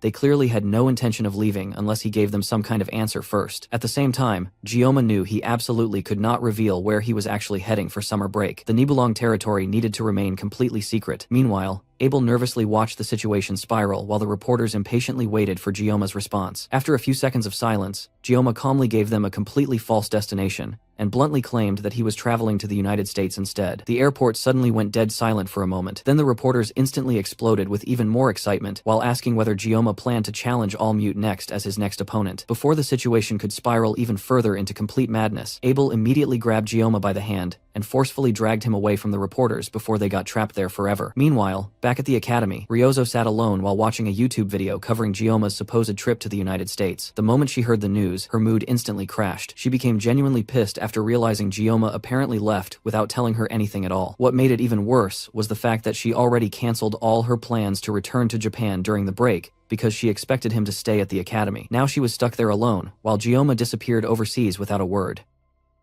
The scene shifted to later as Gioma arrived in Switzerland, making it clear that he had completely misled the paparazzi earlier. As they moved through the airport, his attention drifted toward Abel, who suddenly yelped in pain while absent-mindedly messing with her hair. Watching her struggle like that, Gioma couldn't help but think it would have been far easier if they had just taken her private jet instead of going through all this trouble. Abel quickly noticed him staring and snapped at him, asking what he was looking at, only to turn around and spot a massive poster of herself nearby. Gioma openly admired it, calling it impressive, but that only made things worse. Abel instantly lost her composure, her face turning red as she screamed in embarrassment, completely unable to handle the situation. Watching her reaction, Gioma quietly reflected on how strange it was that someone this famous was casually traveling economy. He had expected a far more luxurious lifestyle from someone belonging to such a prestigious family, but clearly, they didn't live as extravagantly as he had imagined. Soon after leaving the airport, the scenery shifted dramatically as vast snowy mountains came into view, stretching endlessly across the horizon. Gioma paused for a moment, genuinely impressed by the breathtaking sight. Meanwhile, Abel suddenly called out excitedly, spotting her grandfather waiting nearby. Siegfried greeted her calmly, mentioning that he had only just arrived himself after adjusting his schedule to match theirs. He then glanced at Gioma and casually remarked that the boy seemed to have handled things well for his first time. Gioma confirmed there had been no issues. Abel, still full of energy, immediately asked when Gaines would be arriving, and Siegfried replied that he would be there soon, casually referring to her as dear. That single word instantly triggered her embarrassment again, and she began protesting, insisting that he stop calling her that. Gioma, hearing it, muttered the word in confusion, while Siegfried simply laughed and explained that he had called her that since she was born, and saw no reason to change it now. Abel argued that she was already grown up, but he brushed it off, saying she would always be his little dear no matter what. Completely overwhelmed, Abel shouted for him to stop, clearly on the verge of dying from embarrassment, while Gioma silently observed the entire scene, realizing she was turning into a complete mess. At that moment, several luxury vehicles arrived, and security personnel quickly stepped out,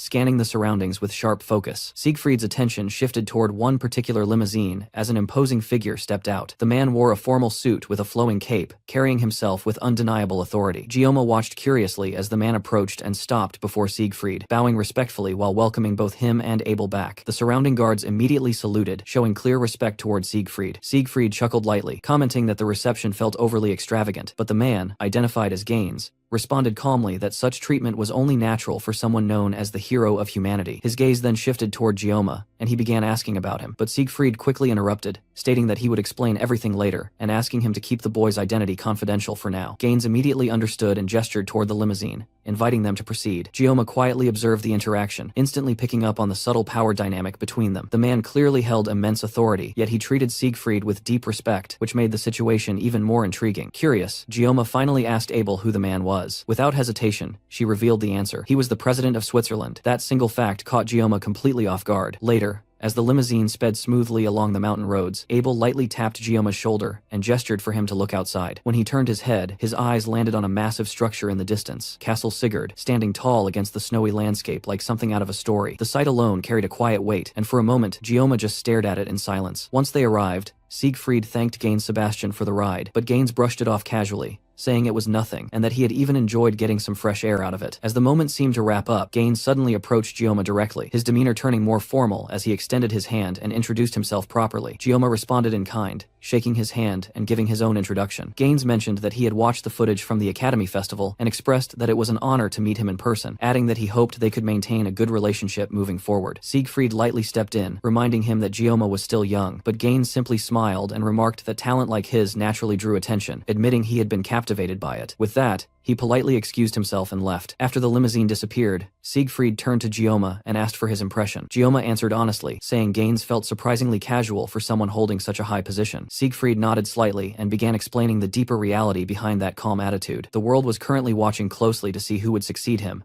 and inviting Gioma into his home would not go unnoticed. A man like Gaines, who prioritized logic above all else, would choose silence if it benefited him, just like many others in positions of power. Siegfried explained that the higher one climbed, the more people like that they would encounter, individuals who constantly analyzed, doubted, and used situations to their advantage. He warned Gioma not to reject such favors outright, but also not to indulge in them too deeply, because failing to maintain that balance would only weaken one's position. It was complicated, but something he would eventually learn, and part of the reason he had brought him here in the first place. Then, as if switching gears completely, Siegfried casually mentioned that they should eat, but Gioma chose to stay outside a bit longer to take in the scenery. Abel quietly glanced back at him before heading inside, and soon the massive gates of the castle slowly closed behind them. The next scene shifted to early morning. At exactly 5 o'clock, a maid entered Gioma's room and opened the curtains, greeting him politely and informing him that the Sword Emperor was waiting. This was Shiel, the maid who carried an oddly strong presence despite her calm demeanor. By 6, breakfast was served. As they sat at the table, Abel noticed Gioma struggling slightly with the formal utensils and pointed it out, teasing him for not being used to using a knife and fork properly. Before the moment could stretch further, the butler Sharon calmly reminded her that conversation during meals was not appropriate. Abel had no choice but to stay quiet, though her eyes remained fixed on Gioma as he awkwardly handled the situation. By 7,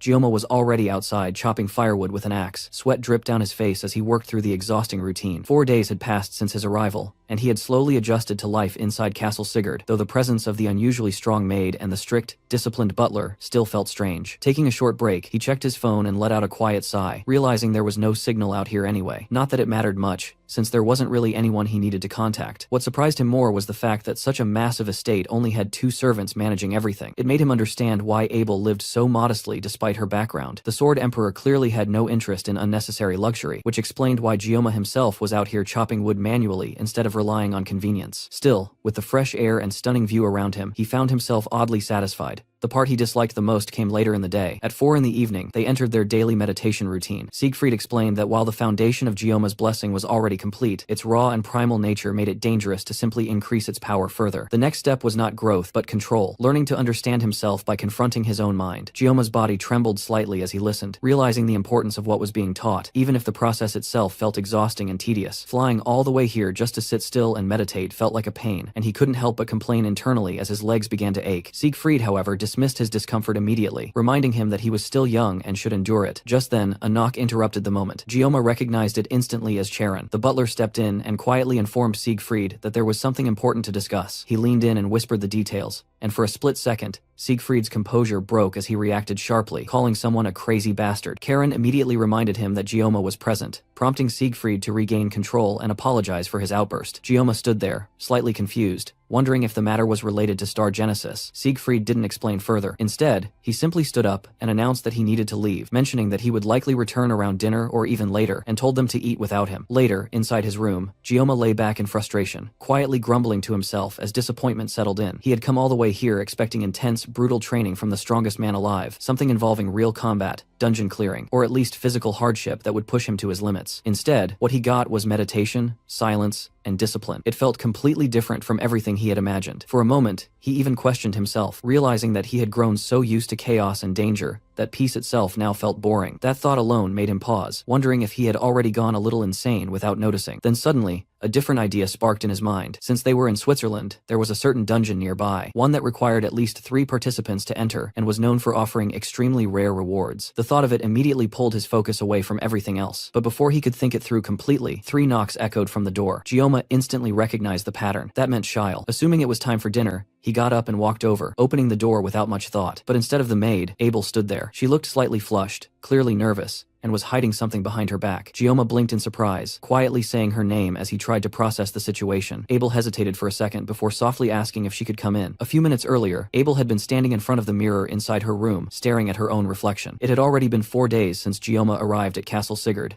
and despite seeing him every single day, she had barely managed to speak to him properly. Every attempt had been cut short by strict rules during meals, especially with Sharon constantly reminding her to remain silent, and Siegfried enforcing discipline without exception. Her thoughts drifted back to a memory from her childhood. She remembered training with her grandfather, listening as he told her that she must always choose her man carefully, never entrusting her life to someone weaker than him. Back then, she had laughed innocently, declaring that her grandfather was the strongest in the world and no one could ever beat him. He had simply chuckled at her childish confidence. Now, back in the present, she muttered under her breath, realizing how often he had repeated that same lesson over the years. And then she remembered something more recent. Just a few days ago, Siegfried had told her again that strength alone was not enough when choosing someone. He had explained that personality mattered just as much, warning her that someone who offered help without hesitation could sometimes be more dangerous than someone who openly pointed a sword at her. Those who acted without ulterior motives were the hardest to understand, and therefore the hardest to guard against. At the time, Abel hadn't fully understood what he meant, but the words lingered in her mind. She knew his advice well, yet for some reason, it kept bothering her. Just being in the same castle as Gioma made her feel strangely restless and excited at the same time. It felt childish, and that only made her more frustrated with herself. He had always been kind to her, and somehow, that only made things worse. Her gaze slowly shifted toward the coat he had given her back on Avalon Island. She quietly wondered if she should return it, but immediately rejected the idea, muttering that it was impossible now. Just then, Shile's voice suddenly called out to her, startling her so badly that she almost jumped. The maid calmly informed her that Siegfried had left due to an urgent matter and would return late. Abel frowned in confusion, asking why she was being told that. Shyle simply replied that her expression made it obvious she wanted to know. For a brief moment, silence filled the room. Then Abel suddenly moved. Without another word, she rushed out of her room, as if she had finally made up her mind about something. Watching her leave, Shyle smiled faintly, quietly noting to herself that Abel had finally found a chance for a little romance. Meanwhile, Abel stood outside Gioma's door, hesitating as she sneakily stared at it. Her thoughts tangled between stepping forward and turning back. She wondered if she should just give up and return to her room, but moments like this were rare, especially when her grandfather wasn't around to interfere. If she wanted to return the coat, it had to be now. Just as she gathered a bit of courage and took a step forward, she suddenly froze upon spotting the butler, Charon, standing nearby. Instantly, Siegfried's earlier words echoed in her mind, reminding the servants to ensure that Gioma would not be disturbed during his stay. Thinking quickly, Abel forced a casual expression and awkwardly tried to play it off, acting as if she had simply lost her way. She mentioned that it had been a while, and that she might have forgotten the layout of the house after getting used to the academy. She even began to turn back as if abandoning the idea entirely, but Charon calmly stopped her, pointing out that she had always been like this, someone who turned away right before reaching her goal. He adjusted his glasses and reminded her that she had a habit of running away during important moments, something her father had once hoped she would overcome. Hearing that, Abel's expression shifted as memories of her father surfaced, and for a moment she stood still, gripping the coat tightly in her hands. Then, with a quiet resolve forming inside her, she turned back toward Gioma's door, finally deciding to face him. Later inside the room, Abel sat there feeling unexpectedly happy, though her usual tsundere attitude quickly kicked in as she tried to act indifferent. Gioma thanked her for returning the coat, and even told her that she didn't have to go through the trouble, which only made her feel oddly flustered. As he casually moved to wrap things up and send her off, she suddenly blurted out a question, asking if he was free the next afternoon. When he asked why, she snapped back, telling him not to answer a question with another question, and demanded a proper response. Gioma replied that he was free since Siegfried wouldn't be around, and in his mind, he admitted that going for a walk didn't sound bad at all, especially since he also had something he wanted to ask her. Without much thought, he suggested they grab lunch instead, reasoning that since he had come all the way to Switzerland, he wanted to try something outside. That single suggestion hit Abel harder than expected, freezing her in place as her thoughts spiraled. She awkwardly tried to play it off, twisting it into something casual while internally panicking, convincing herself that it was just a better alternative than a walk. She mentioned a sushi place in Geneva, pretending her interest was purely about the taste, but Gioma casually rejected the idea, saying he wanted to try local food instead, since he had already eaten sushi recently. That detail immediately caught her attention, and she stepped closer, pressing him about whether he had eaten with Ryozo. Gioma was slightly caught off guard but answered honestly, mentioning that he had gone with Speed Weapon and Chloe as well, since they all liked fish. Before he could even finish, Abel suddenly snapped, throwing the coat at him in frustration and calling him a cheater, leaving him completely confused. Despite her outburst, she didn't cancel their plan, and instead told him to be on time the next day before storming off like a full-on tsundere. Gioma stood there holding the coat, genuinely puzzled, unable to make sense of her reaction or what exactly had just happened. Outside the room, Abel leaned against the door, her body trembling as she processed everything, realizing that what was supposed to be a simple walk had somehow turned into something that felt way bigger, and the excitement made it hard for her to even stand still. At the same time, the scene shifted to the presidential palace where Siegfried arrived, immediately greeted by a nervous guard who hurried to report the situation. Siegfried brushed off formalities and demanded a quick explanation, and the guard informed him that an unexpected guest had arrived and was pressuring the president to reveal who Siegfried had brought with him. Despite the pressure, the president had refused to speak, even provoking the intruder by questioning whether he feared one faction more than another. Understanding the situation instantly, Siegfried walked straight to the door, stating that he would handle it himself. As he entered, his expression darkened at the sight before him. A red-haired man was casually sitting in the president's seat, while the guards lay defeated on the ground around him. The man tossed aside a cigarette and greeted Siegfried, as if meeting an old acquaintance, his tone relaxed, yet clearly mocking. This man was revealed to be one of the 7-star heroes, the spear saint Richa de Murat. Siegfried approached him without hesitation, questioning what kind of mess he was causing here, and since when they had ever been on friendly terms.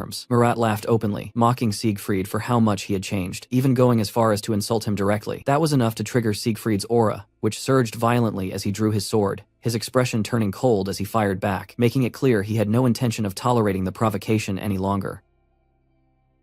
As the room filled with tension, Siegfried finally called out to Richa Murat. He admitted that he already knew Murat was an idiot, but even then, he never imagined the man would be bold enough to march straight into the country where he lived and start causing trouble. Right at that moment, Gaines arrived at the scene. Murat simply laughed and asked whether Siegfried was seriously questioning whether a man from the Murat family could feel fear. He then mocked him further, reminding him of the earlier threat about turning him into a woman, and joking that it seemed hanging around younger people had dragged Nibelung back to his younger years as well. Siegfried immediately fired back, calling the sight pathetic, and questioning how someone so unbelievably stupid had managed to become one of the 7-star heroes in the first place. That insult instantly set Murat off. He shot to his feet and shouted Siegfried's name, while the atmosphere in the room grew even heavier. Gaines stood awkwardly to the side, caught between two absolute monsters, and having absolutely no idea what to do. Looking at them, he couldn't help wondering whether these two were even the same species as normal humans. One was the Sword Emperor who stood at the peak of technique, while the other relied almost entirely on raw power. Yet Murat's overwhelming strength was so absurd that it felt as though technique itself became unnecessary. This was the Spear Saint, the man known for pure, invincible force. Gaines genuinely wondered if any human on the planet could ever hope to match him in sheer physical power. Realizing things were about to spiral out of control, the president desperately reminded them that they were currently standing inside the presidential residence. Fortunately, Murat calmed down enough to sit back down. He admitted he got a little excited before explaining that he hadn't come here to fight. He wanted answers. He casually revealed that everyone already knew one of the 5 generals, Agor, was dead, and suggested skipping that part entirely. Gaines was immediately stunned because this was the first time he had heard anything about it. Seeing the reaction,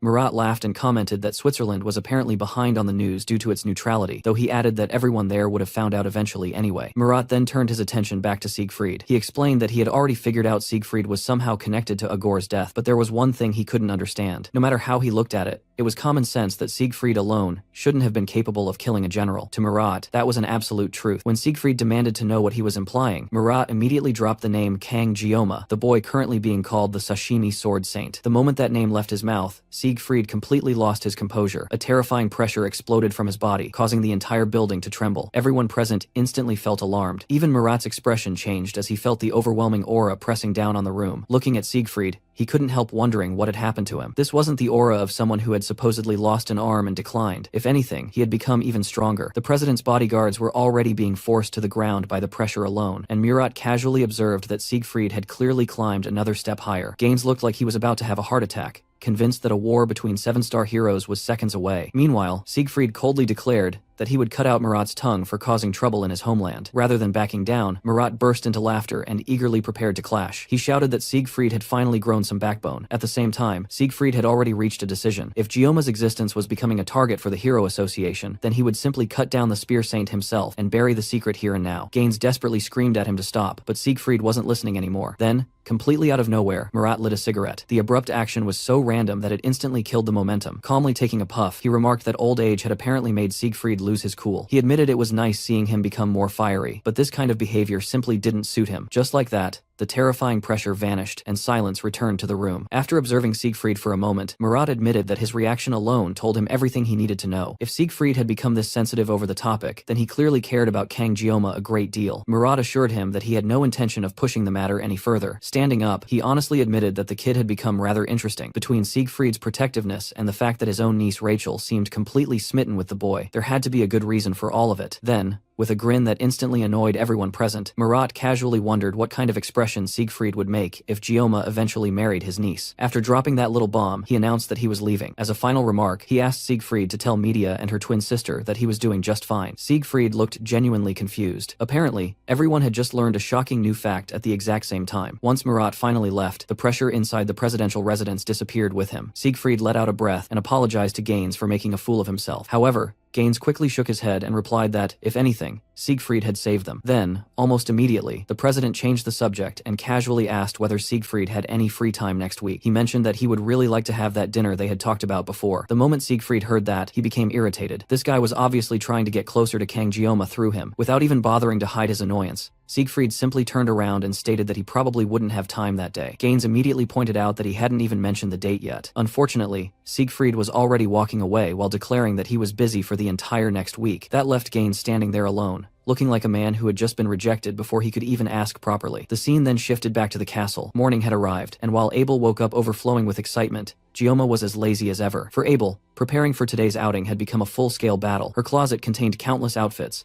leaving her trapped in an endless dilemma over what to wear. Meanwhile, Gioma's entire fashion selection consisted of basically one t-shirt. While Abel spent time brushing her hair, carefully doing skincare, Gioma solved his preparation in record time by splashing water on his face, fixing his hair, and putting on the only shoes he owned. After spending ages preparing, Abel finally decided this should be good enough. At almost the exact same time, Gioma also concluded that his single shirt was good enough. Somehow, both reached the same conclusion through completely opposite levels of effort. As Gioma walked downstairs, his thoughts drifted toward the real reason he had agreed to this outing. Getting some fresh air with Abel was nice, but his actual goal was different. Since they would be staying together for several more weeks, he figured spending some time together was better than letting things become awkward. More importantly, the undead dungeon he was interested in was located here in Switzerland, deep within the Alps. It was technically only a D-rank dungeon, weaker than the Buffalo dungeon, but its hidden boss, the Lich King Draugr, was a completely different story. Thinking back, Gioma remembered how his master had recommended the game years ago, only to quit shortly afterward. Gioma himself had continued playing alone until eventually quitting too. Because of that, he had never actually fought Draugr and didn't know the boss patterns. Now, he was honestly regretting not sticking with the game longer. Since the dungeon required a minimum of 3 people, he intended to ask Abel for help. She had originally been expected to rank first in their class,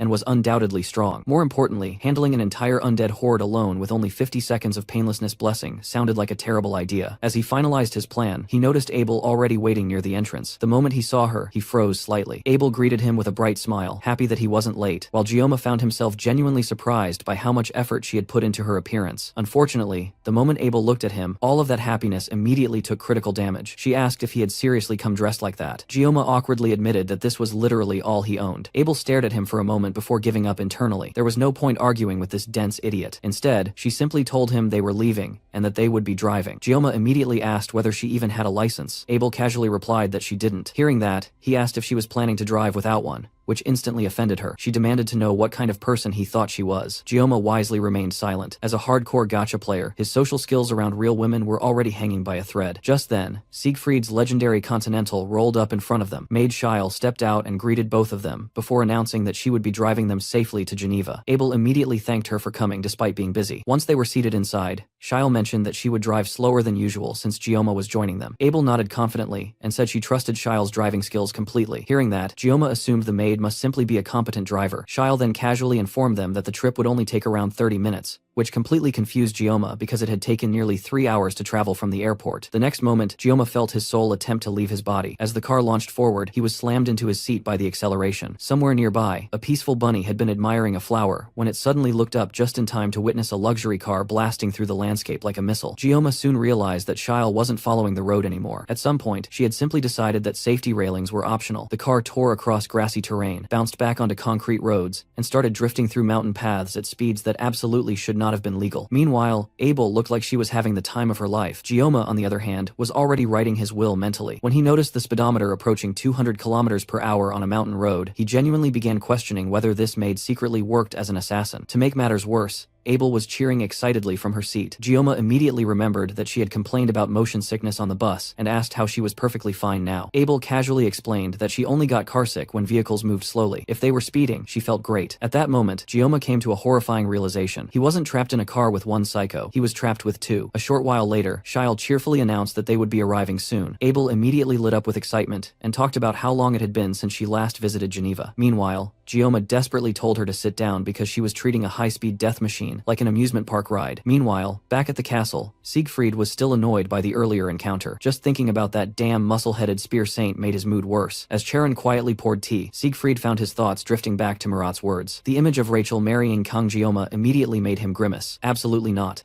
That was unacceptable. The very idea irritated him enough to tighten his grip on the teacup. Trying to calm himself, he asked Charon whether Gioma had continued training while he was away. The butler confirmed that he had. Hearing that, Siegfried couldn't help but nod in approval. A once-in-a-century genius, who also worked harder than everyone else, was terrifying. Talent alone was frightening, but talent combined with relentless effort was something else entirely. If Gioma kept progressing at this rate for another month, he might actually qualify for the trial. Curious, Siegfried then asked where the children were. Charon calmly replied that Gioma and Abel had left for Geneva together this morning. The next second, the handle of Siegfried's teacup snapped clean off in his hand. He shot up from his seat and shouted in disbelief that they had gone together. Back in Geneva, Gioma and Abel finally escaped Shile's deathmobile. Before leaving, the maid informed them that she would return around 5 in the evening to pick them up and hoped they enjoyed themselves. Abel thanked her, while Shile sped away like a maniac, blasting music loud enough to shake nearby windows. Gioma continued staring at the disappearing vehicle as if he had just survived a near-death experience. Abel eventually grabbed his arm and asked why he was spacing out, saying they didn't have much time. As they walked through the bustling streets of Geneva, she told him to stay close. The problem was that people kept staring at them. Gioma became increasingly uncomfortable and suggested maybe they should walk a little farther apart. Abel immediately rejected the idea, explaining that Europe wasn't like Korea. The roads were confusing, and it was easy to get lost. Besides, she insisted that people were only looking because his hair color stood out. Gioma knew that wasn't true. Compared to Abel's blessing, his hair was completely irrelevant. The blessing of the snowflower was practically a cheat code. In-game, her beauty alone could inflict hesitation and reduce enemy actions before battles even started. It was crowd control disguised as attractiveness. Thinking back, Abel was literally the reason he had started spending money on the game. Yet somehow, he wasn't affected nearly as much anymore. Maybe he was slowly developing resistance. Before he could think further, Abel announced they had arrived. The restaurant wasn't a sushi place like Gioma had expected. Once seated, Abel ordered her usual meal without even looking at the menu. Gioma commented that she seemed to visit often, and she revealed that she used to come here frequently with her parents when she was young. The moment she mentioned them, her expression darkened slightly. Noticing that immediately, Gioma changed the topic and started examining the menu. He pointed at a dish called raclette and admitted he had never heard of it before. Abel explained that it was a traditional dish where melted cheese was poured over meat and sausages. Since he had wanted local food, she had brought him here specifically. Gioma's thoughts immediately drifted toward kimchi. Abel stared at him for a second before accurately guessing exactly what he was thinking. Gioma was genuinely surprised by how she knew. Right then,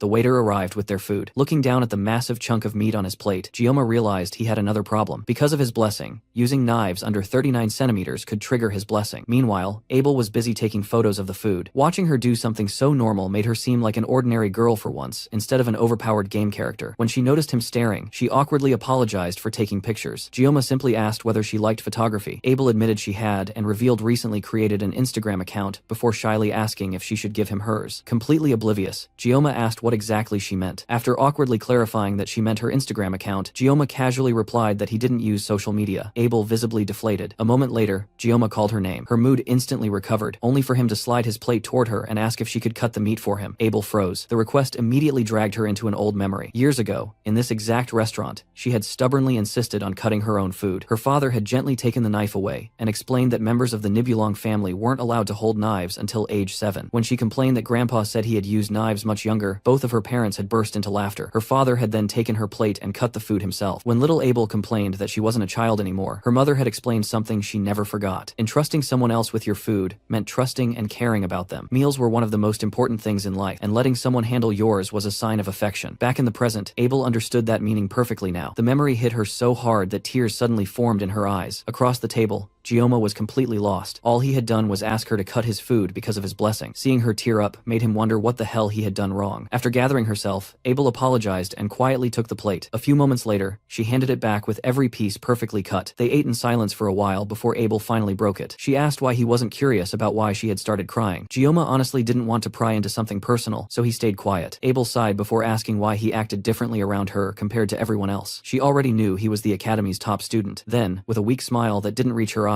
she admitted what had really been bothering her all this time. Looking directly at him, she quietly asked if he truly had no interest in her. Gioma completely froze. Meanwhile, somewhere far away, Ryozo was suffering. She had set alarms, searched endlessly, and spent days trying to figure out where Gioma had gone. According to the media, he was supposedly in America. Unfortunately, that was all the information she had. For days, she wandered around the academy alone. Even during archery practice, her mind remained somewhere else entirely. She drew her bow, fired, and hit the bullseye perfectly. She had missed several shots before because Gioma kept occupying her thoughts. Eventually, the scene shifted to an airport in the United States. A private jet touched down, and Ryozo stepped out wearing a full American-style outfit. In one hand, she carried her yanggong, while the other held her passport. The destination stamp clearly showed Los Angeles. Looking ahead with smug determination, she confidently declared that Gioma just needed to wait for her,